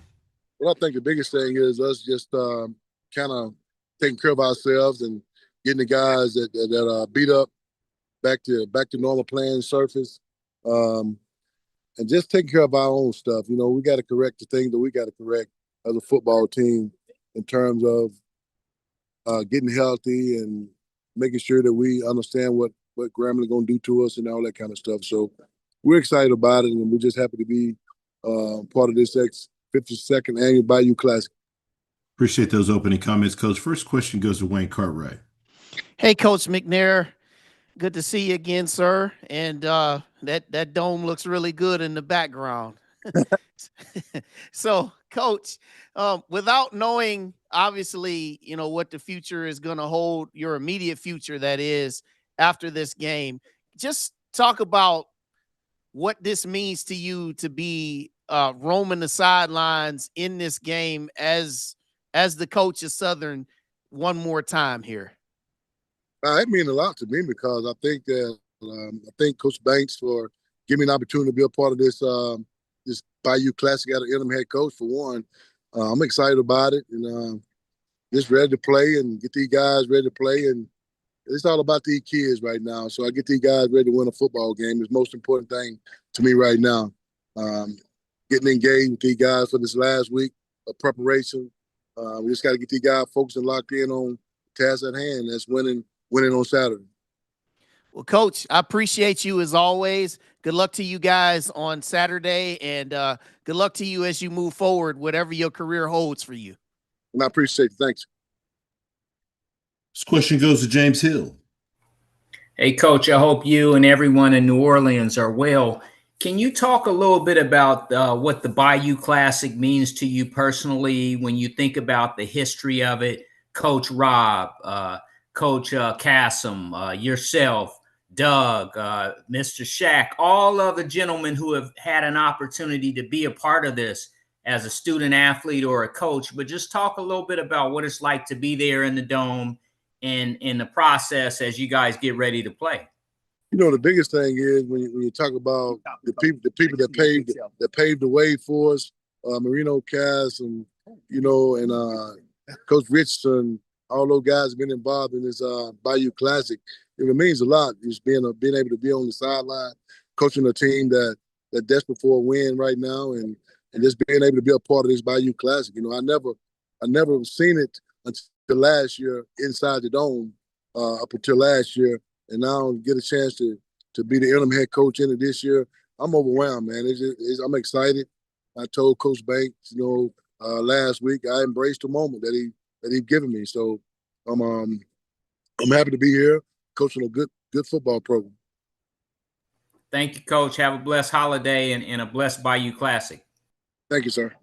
This question goes to Perry Daniels. Good morning, Coach. Good morning. Coach, we know that Kelby Givens is going to play in at least one postseason All-Star game. Do you have any other seniors on this year's team that are deserving of postseason All-Star game appearances? Right now, if they were, it'll be Horatio Johnson, but he's hampered with an injury right now, so I'm not sure he'll be able to play in it. But those are two only seniors I think that will be acknowledged to play in a postseason bowl game in terms of All-Stars and whatever it may be. But those would be the only two that I could think of right now that would have a good opportunity to play in a bowl game right now. Thank you, sir. Good luck to you this Saturday. Thank you, sir. This question goes to Dr. Cavill. This is Dr. Kenyatta Cavill's. Dr. Cavill's inside the HBCU Sports Lab. Good morning, Coach McNair. Good morning. Take me inside a little bit in terms of how you experienced this year's version of the Bayou Classic as you are leading from the head coaching position. The experience has been great. I mean, I hear a lot of kids talk about it, and their tenure being here at Southern and how they embrace it all the time and coming into the Dome, playing inside the Dome in front of thousands of people and the great Southern fans, the Southern nature shows up and how much they really appreciate it. So just hearing it from them firsthand makes me feel good about it. I'm just coming in and being able to lead this team out in this Dome on Saturday. I'm going to be very excited. I'm going to be probably more happy and excited than the kids will be, come Saturday. Thank you, Coach. This year I get to take my son down there, so I look forward to the matchup and seeing you as well. Good luck. Thank you. No doubt. This question goes to Kendrick Marshall. Yeah, Coach, this is your first extensive period coaching since you left Alcorn State. What do you hope you show Southern University or any other school out there about your abilities and your deservingness to be considered for a head coaching job either there or somewhere else in America? Just to continue to get these guys to fight hard and work hard on the football field. That's the biggest thing. When you have a season like this, it's always kind of tough on a coach to kind of get these guys up to where they want to practice real hard during the course of the week. So just to show everybody that I still have it in me to get these guys up to play a game and mainly focus on winning the ball game and two at this pivotal point. So I think that the thing that we're gonna come out and see Saturday is a team that's gonna come on the field hungry for a win and ready to compete and showing good effort. I appreciate it, Coach. Coach McNair, we definitely appreciate you over the course of these weeks of this season on these calls, and we wish you the best in the offseason. I appreciate you guys. Yes, sir. Appreciate it, Coach. All right, thanks. Thank you.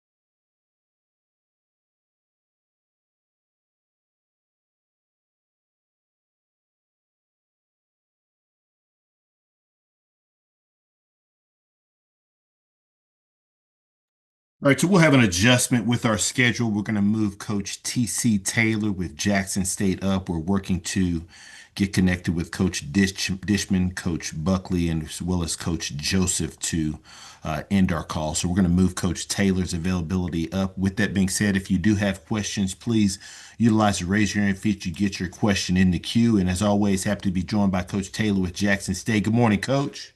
Good morning. How's everybody doing? Doing great, Coach. And as always, we appreciate you taking time out of your schedule to join us. If you could, start us out with an opening statement, recap your team's most recent outing versus Alcorn State. Yeah, Soul Bowl, great football game, great turnout of fans this past weekend. A lot at stake for our program in that football game. Hats off to Coach Thomas. He had those guys ready to play, though. Tell the two halves for my football team, just speaking on our team. I thought we came out, playing well in the first half. We were able to separate for in that first half, running the ball, throwing the ball around. Some guys really were stepping up, making some plays, creating turnovers. In the second half, they just came out and kicked our butts. They came out in that first drive of the second half. They received the ball, and drove it straight down the field on our defense. And offensively, we was on to be able to generate a field goal in that second half. So we got to be better. We got a lot to work on. But very pleased with our program, getting another opportunity to compete for a SWAC championship here in the next couple of weeks against a really, really good Prairie View team, well-coached Prairie View team that, we'll have to be ready for. So we'll take this week, get a little work in, and then, get back in here next week and continue to work and get ready for a SWAC championship game. Appreciate those opening comments, Coach. First question goes to Wayne Cartwright. Coach T.C. Taylor, how are you, sir? I'm good, Wayne. How you doing? Doing well. How's the heart rate today? It's good. I took an extra blood pressure pill and shook it off, got a little rest, and I'm locked in, ready to go. Sounds good. All right. So now the record is now 0-0. And with it now being 0-0 and it's a playoff one-game procedure, speaking in terms of this week, what does your practice schedule look like? Just a normal week for us. We're getting ready for the next opponent, which is Prairie View A&M. We had a good practice this morning. We'll get back at it tomorrow and continue throughout the week. But these guys, we as a program, we plan to be here. We played a lot of tough football games. We had a lot of great opponents on our schedule, and they brought it all year. But we were able to persevere and get ourselves to this point. We're looking forward to it. These guys understand what's at stake. It's win or go home. It's been like that for a couple of weeks for us now, and no different in this one. This is the one that you got to win to get to the national championship. So we're looking forward to it. Guys are excited about it, and they're moving around well. Well, Coach, definitely we'll talk to you next week as we get ready for this game next week. But enjoy the time with your team and your family over Thanksgiving. Talk to you next week. Thanks, Wayne. Take care. This question goes to Dr. Cavill. This is Kenyatta Cavill. Dr. Cavill's inside the HBCU Sports Lab. Let me know when I can sign up for your class, Coach, in terms of how to work highly under duress situations that are not necessarily in your control. I'll let you know, Doc. Let me get through this season. Wow. I hear you, Coach. On the serious part, let me say congratulations. I do not want to fall short of acting as if the things that you put in place has allowed you to get here, which is a lot of work. And so let's make sure that we celebrate the fact that you're able to do this with all your coaches and players that built you to this position. Appreciate This it, Doc. allows me to go into my actual question, which is you've been here before preparing for this. Will you take us a little bit in insight in terms of what it looks? You also earlier this year talked about preparing for postseason play, whether it was in this championship game or the FCS playoffs. Talk a little bit about what does it mean constructing the vision and the platform of how you operate your team. Are they allowed to go home for Thanksgiving, or is that something you bake into the schedule planning for that?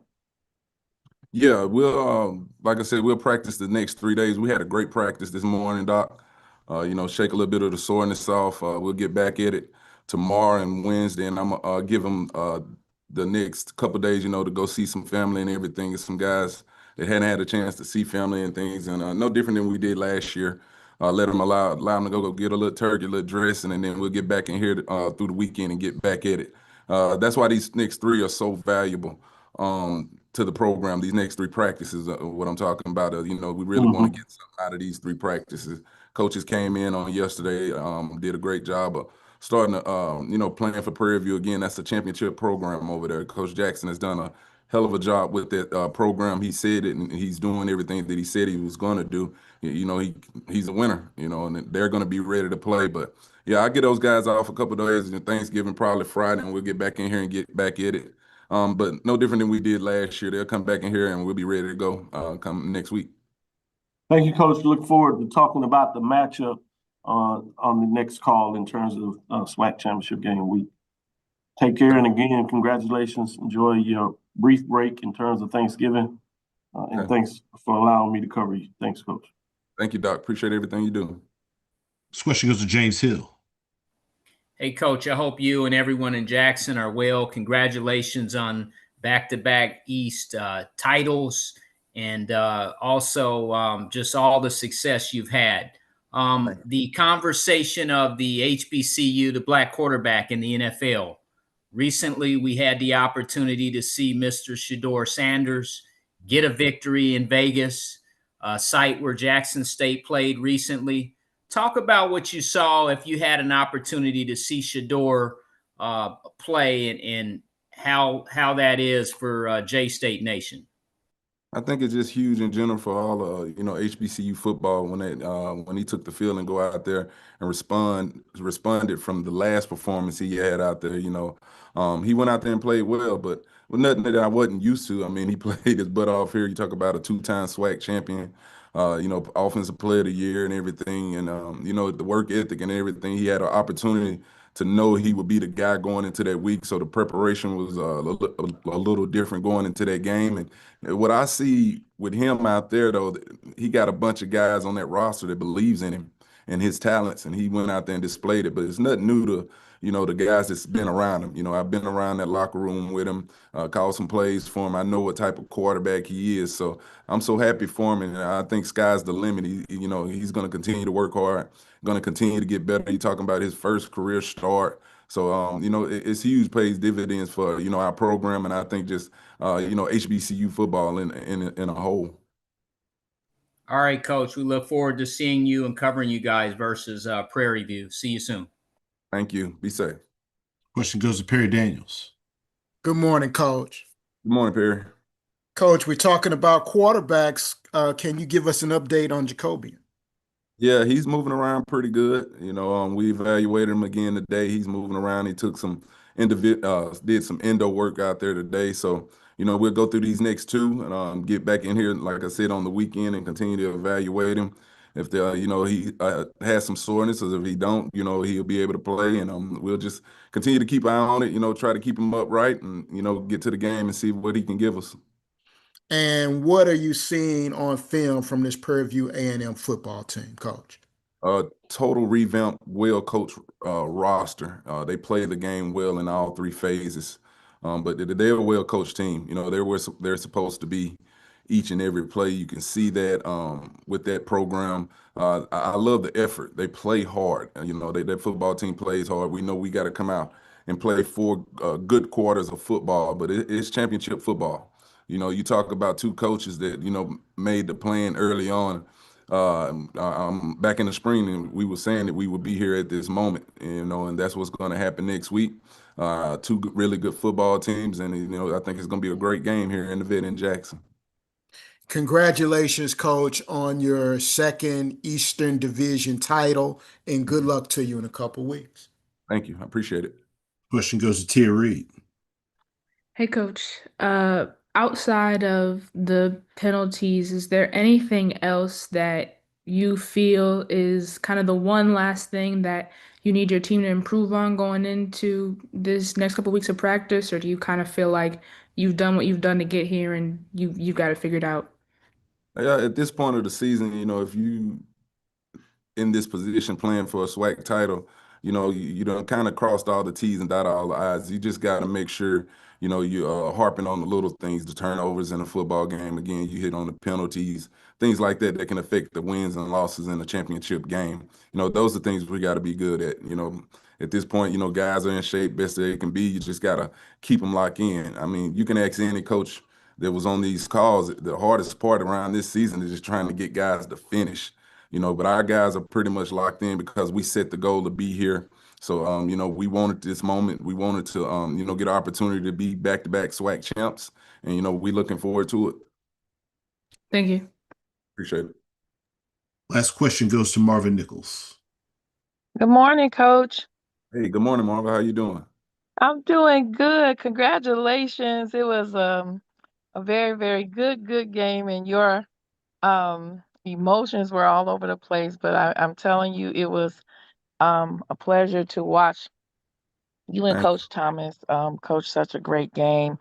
Wanted to ask you, Prairie View stands between you and the Celebration Bowl, but every great quest has a worthy challenger. How do you frame this moment for your team, not as pressure, but as an opportunity to define who they are and what they stand for? Yeah, I mean, we talk about it all the time to our players. You talk about greatness in the JSU brand. The past teams have been so great that came through here. And this is a moment and an opportunity where our team will always be remembered. Not only back-to-back SWAC champs, but going to get an opportunity to, to compete in a Celebration Bowl and potentially back-to-back national champs. And that's what we talk about with these guys, of having the opportunity of going down in the record books as one of the great teams that ever come through here. But it's not going to be easy. These last 3-4 weeks hadn't been easy. We're getting everybody's playing great football right now at this point. And again, hats off to the program that'll be coming in here, Prairie View A&M on next week. So it's not going to be an easy feat. So we got to work our butts off and, continue to write our story, continue to build on our resume. And, that's the deal when they're coming into town next week. We wanted this game, too, also to be we wanted to host again. That was a big goal of ours, to host the game in the vet again and have that opportunity to play in front of our fans for another championship. So you talk about just etching your name in history as one of the greats that ever do it. Well, Coach, you definitely are. You all are writing a great story, and I look forward to that game. Good luck to you. All right. Thank you. Appreciate it. Coach, we sincerely appreciate your time again, as always, on this calls, and we look forward to speaking to you next week for the SWAC Football Championship Head Coaches Media Session. Thank you, guys. Happy Thanksgiving and safe travels. Yes, Everybody. sir. Thank you. Thank you. Appreciate it, Coach. Okay. All right. We're working to connect with Coach Joseph with Grambling State. We'll be back momentarily. Thank you for your patience.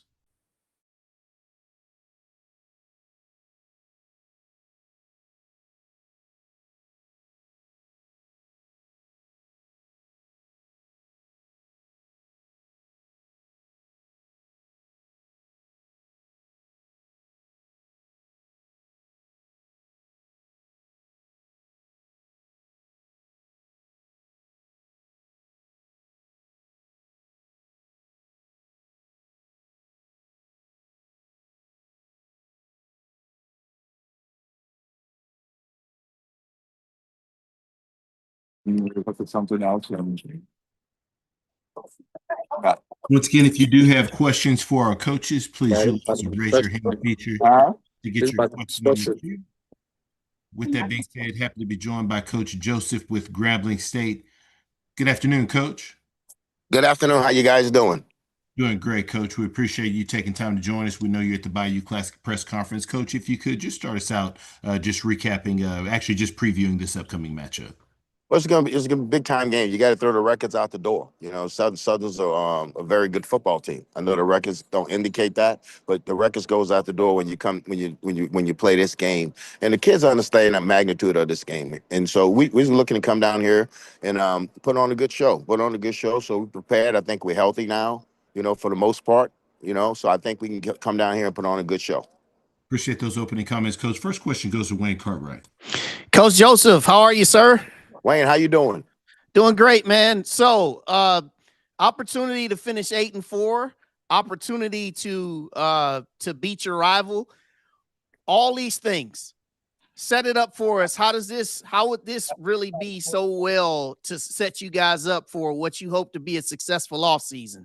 Well, I want to make sure that I take my hat off to my coaches and my players and my administration, because we all been on the same page this year. We lost some close ones, but to finish the 8-4 season and have the first winning season since 2019, playing in a game of this magnitude, it's big. So what we got to do, we got to focus and we got to finish, and that's what we've been talking to the kids about. You got to really focus when it comes to this game, because I break it down in two parts: is the event and is the game.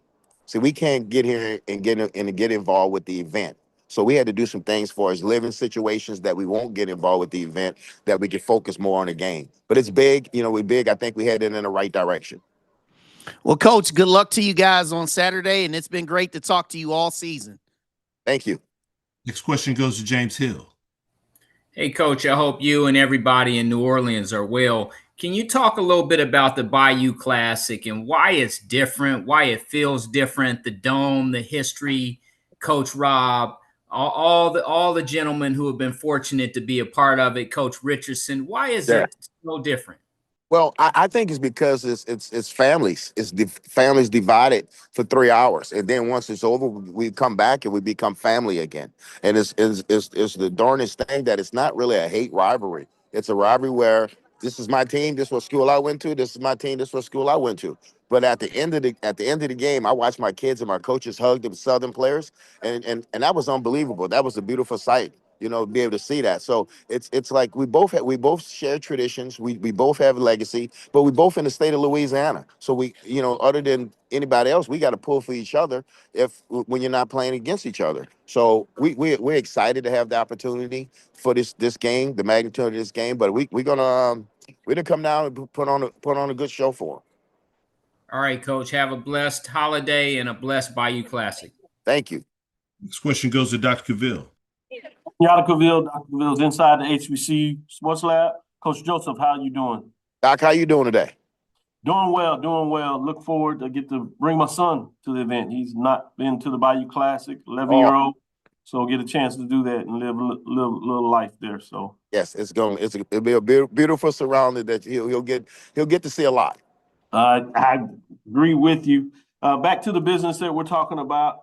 Wanted to ask you on building on what has been a successful season in a lot of ways, and culminating with the ultimate success that you want to have in winning this game. You kind of alluded to this when my colleague Wayne Cartwright asked you a question.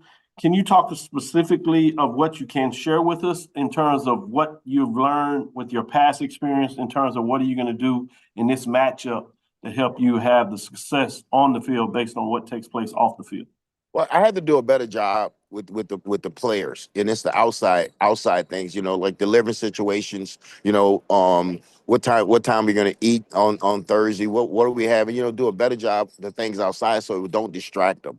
You know, Gotcha. This team's a little different. When you come to Thanksgiving, they don't want Thanksgiving meal. They want fried catfish and fried shrimp, and so I had to fix that. And say, okay, just as why we have Thanksgiving dinner, so we have half Thanksgiving dinner, half Louisiana style food. Okay, so then we had to do the living situation. You know, I don't think it was healthy for us to live in the middle of the Bayou Classic, and that's where we stayed at last year, like right in the middle downtown, when it was a distraction because so many people in there, because they don't get that with normal road games. So I try to make it like a normal road game where we're in a hotel, nobody's in a hotel with us, and if they do come over, that they're invited, you know, and you know, we're gonna have our regular chapel, like we normally do. So we take them away from the event so they can focus more on the game. Appreciate that insight. Well, great Appreciate decision. you. Yep. Thank you. Thank you. Good luck this week. Thank you. Question goes to Perry Daniels. Good afternoon, Coach. Perry, how you doing? Super fantastic, Coach. Growing up in Marrero, do you take them to any places around the city that you would used to frequent? Well, no, the coaches usually, because I have a lot of coaches that's from New Orleans. So they usually, get out with their families on Thursday night to go eat dinner with their families. But then, when we come Friday, everybody's usually locked in. Once we get to the Saints facility that Friday morning for practice, everybody's usually locked in, ready to go to the game. So like I said, we're gonna stay a little on the outskirts. Being from down here, you kind of know the outskirts. You know where everybody's going to be at. So we're going to stay on the outskirts and make sure that we can keep these guys focused. But these coaches will venture out and also get to some high school games on Friday night because, they still got to work. They still got to work. Well, Coach, let me ask you about two seniors on your defensive line that'll be playing for you for the last time, Bryce Cage and Warren Robinson. If you could talk about those two. Two special kids. Two special young men. Let me not call them kids because they're both 22 and 23 years old. Two special young men. They'll give you everything. Bryce is not a vocal leader, but he's a leader by example. And when he do speak, then he speaks volumes. But Warren don't say anything. Warren was a kid that was in Louisiana. Then I think right after Katrina, he left and moved to Texas. So he's got New Orleans roots. And so I was happy to be able to coach those two kids. They play hard. They played more snaps than they ever had to play last week. So I'm looking forward for them to come back this week and have a hell of a football game. Thank you, Coach. Have a great weekend. Okay, thank you. And y'all have a good weekend also. Appreciate you, Coach. Thank you so much. Thank you a lot. And good luck to you guys this weekend and happy Thanksgiving. Yes, sir. Thank you. Thank you.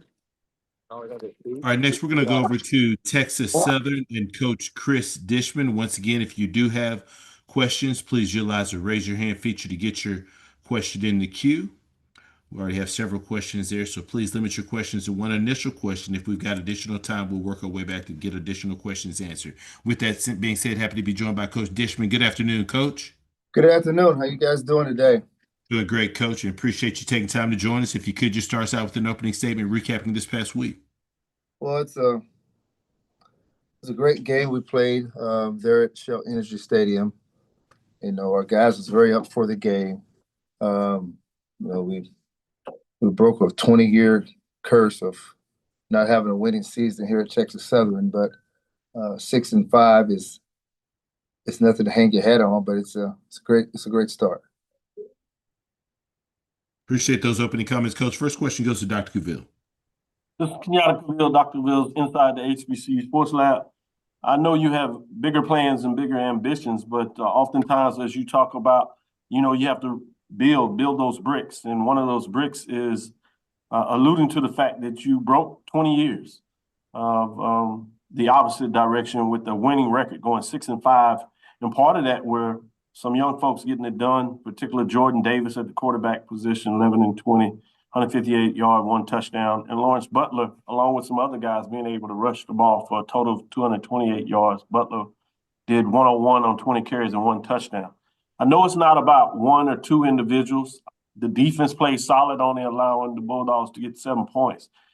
Can you talk about how you brought the team together throughout this season with a lot of ups, some downs, to be able to get to that first jump off point to get to the winning season? And what does this mean for you carrying the program forward to your ultimate goal of winning a championship? Well, we still have a lot of work to do. And I think our coaches here is willing to put in the work to do it. Keep the team together. We're sitting here 0-3, and everybody wrote us off, and no one called, no one talked. But I told our guys, just keep grinding, and don't worry about the ones. Don't worry about the naysayers who's jumping off the boat.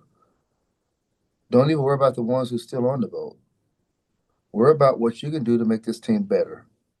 And once they realized that we wasn't going to get a lot of people to our games, we wasn't going to get a lot of people beating down our doors for NIL, we're just going to stay grinding and keep grinding, and what happens happens. And those guys took that and went to fight for this team. Great point to close out the season at 6-2 after that start.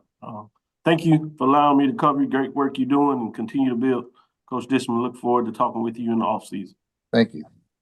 Question goes to Wayne Cartwright. Hey, Coach Dishman, congrats on the win and congrats on the winning record for this season for your program.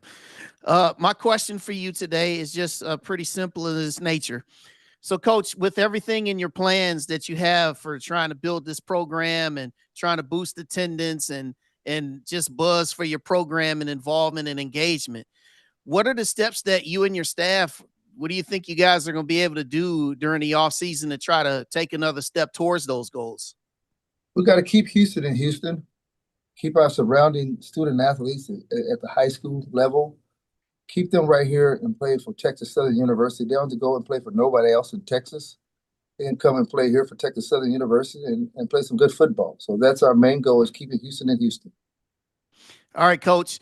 Good to talk to you all season. We'll definitely talk coming up here during the off season. Sounds great.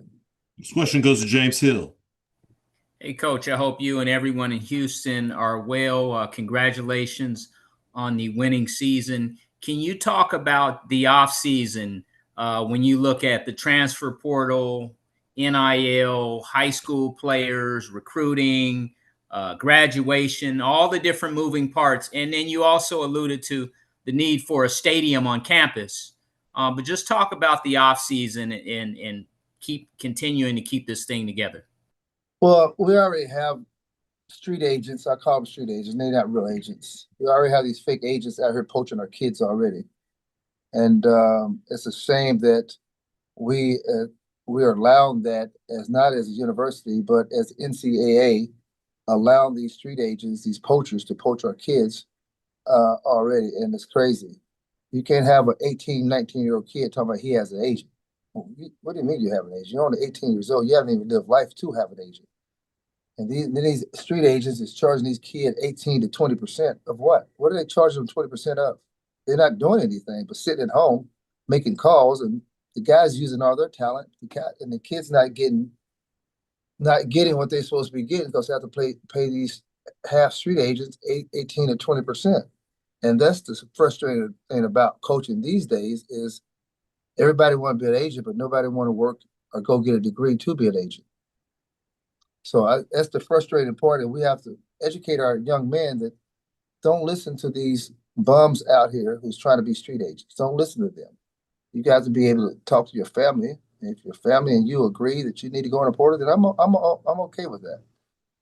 But talk with your family. Talk with someone, your high school coach. Talk with someone who can give you better advice than what these poachers give you. All right, Coach. I appreciate you. Have a good day. Yeah. Mm-hmm. Question goes to Perry Daniels. Good afternoon, Coach. Mr. Daniels. Coach, can you make the case for some of this year's team to be in all-star games and be possibly recruited to play at the next level? Who on your current roster? Oh, wow. We got first start off with our offense. We got Trent and Charlo, we got Renfro. We got a lot of guys that can, Davion Ford, who was our third down specialist. We have a lot of guys on this team who can go and play in a Legacy Bowl, and not just a Legacy Bowl, any other bowl. You got the East-West, the Shrine Bowl. Yeah. It's time to get our HBCU student athletes into these bigger bowls. And everybody went over the Legacy Bowl. The Legacy Bowl is a great bowl. I'm not trying to down the Legacy Bowl. Right. But let's get them into East-West Shrine Bowl. Let's get them into the East-West game. Let's get them into the Senior Bowl. Why can't our kids go into the Senior Bowl? They just have just enough talent as any other guys you invited to the Senior Bowl. Why not invite our kids to the Senior Bowl? That's awesome, Coach. And that's why I asked that question, so you can make that case. Yeah, I don't mean to call them kids. I don't mean the young adults. Why can't our young student athletes go to the Senior Bowl? They need to be in the Senior Bowl because that's where most of your scouts go. They go right there to the Senior Bowl. That's awesome, Coach. Great season, Coach. It's been great covering you. Thank you. Coach Dishman, we appreciate your time throughout the duration of this season. We hope you have a great offseason. All right, you too. Have a great one. Thank you. Appreciate it. Next, we go over to conclude our call to Mississippi Valley State and Coach Buckley. Once again, if you do have questions, please utilize the raise your hand feature to get your question in the queue. With that being said, happy to be joined by Coach Buckley. Good afternoon, Coach. Coach, how you doing? Doing great, Coach, and we appreciate you joining us. If you could, Coach, just start us out with an opening statement recapping this past week. Oh man, this past weekend was rough, all around. The trip, the 9-hour bus ride, from pregame to the end, we was out of sync, and really couldn't get anything going. And if you can't get anything going against a team that's running it down your throat, then that's the results you get. So not a good day. Appreciate those opening comments, Coach. First question goes to Wayne Cartwright. Coach Buckley, how are you, sir? I'm okay. Well, it's good to hear. Well, I know you guys have your finale coming up here on Saturday. Yes. And it's another opportunity for you guys to, play this game that we love, and an opportunity for you to finish with your guys that you started with. So, Coach, with this game Saturday, what would this look like, regardless win or lose? What are the things that you guys need to do, yourself, your staff, as a program, to get the ship headed in a winning direction ahead of next year? Well, we've already started that meeting with the guys today about the improvements we've made, which I told them I was proud of them. But there's a lot of things we have to improve on to continue this growth. The biggest thing that has happened is the mindset. The culture has changed, which we tried to change it for a period of time, but it has finally changed. You lose, some guys get caught up in the wash. Some guys don't. And I think that's been the positive that I'm really proud of the guys here. And this week is straight pride week. This is a pride game. And like I told them, if you playing for pride, no money, no accolades and all that, you play hard. And the young men have played hard this entire season. We hadn't made enough plays. Well, I appreciate you as always. Every chance I get to talk to you. I remember when I talked to you at SWAC Media Day, man, this has been, you know that better days are ahead for Coach Buckley and Mississippi Valley State. Good luck on Saturday, and look forward to talking to you in the off season and beyond, sir. Thank you. Thank you. This question goes to James Hill. Hey, Coach, I hope you and everyone in the Delta are well. Just talk a little bit about finishing strong, the opportunity to play a football game in the Delta, and what you see so far from FAM as you think about scouting that team. Well, anytime you get a chance to go out and compete, that's a great day. And we signed up to play, 12 games, and we're going to give it 100%. I told them we expect nothing less. And we're still chasing, that's already, we already got our new theme for 2026. So that is chasing history. So it starts this week. Pride game, chasing history, and what FAM is going to do, what they do. They're going to run the ball. They're going to try to play good defense. And we're going to go out and try to obviously run the ball, play good defense, but more importantly, have some fun and make more plays than we give up. Thank you, Coach, for your contribution to Valley, and appreciate everything you're doing for the SWAC and football in the Mississippi Delta. Thank you, sir. And thank you, guys. Thank you, guys. This question goes to Perry Daniels. Good afternoon, Coach. Hey, good afternoon. Coach, I'm going to ask you about this kid again, Jamari Stokes, the true freshman. This is the time of the year where people are considering all SWAC honors, and this young man has 17 breakups, leading the conference in breakups with an interception, with 2 fumble recoveries, for a total of 106 yards. And He added 6 more tackles this past game. Can you talk about him and make a case for him as a true freshman being all conference? Absolutely. At this stage, before, I was still grinding him, I had to see more. And what he showed this week, when things, before they even got out of hand, he was a better tackler, and more importantly, he's more physical. So I would say if you find a better safety in this conference, regardless freshman or not, I'd like to see him. I would say this young man has come in here and has done a tremendous job, and he deserves to be on the all SWAC team based on what them numbers you just pointed out, which he would tell you, man, Coach Buck don't see none of that because I'm all about improvement every week. And he showed last week, I was like, okay, I'll give him some props. And so I'm giving him his props right now.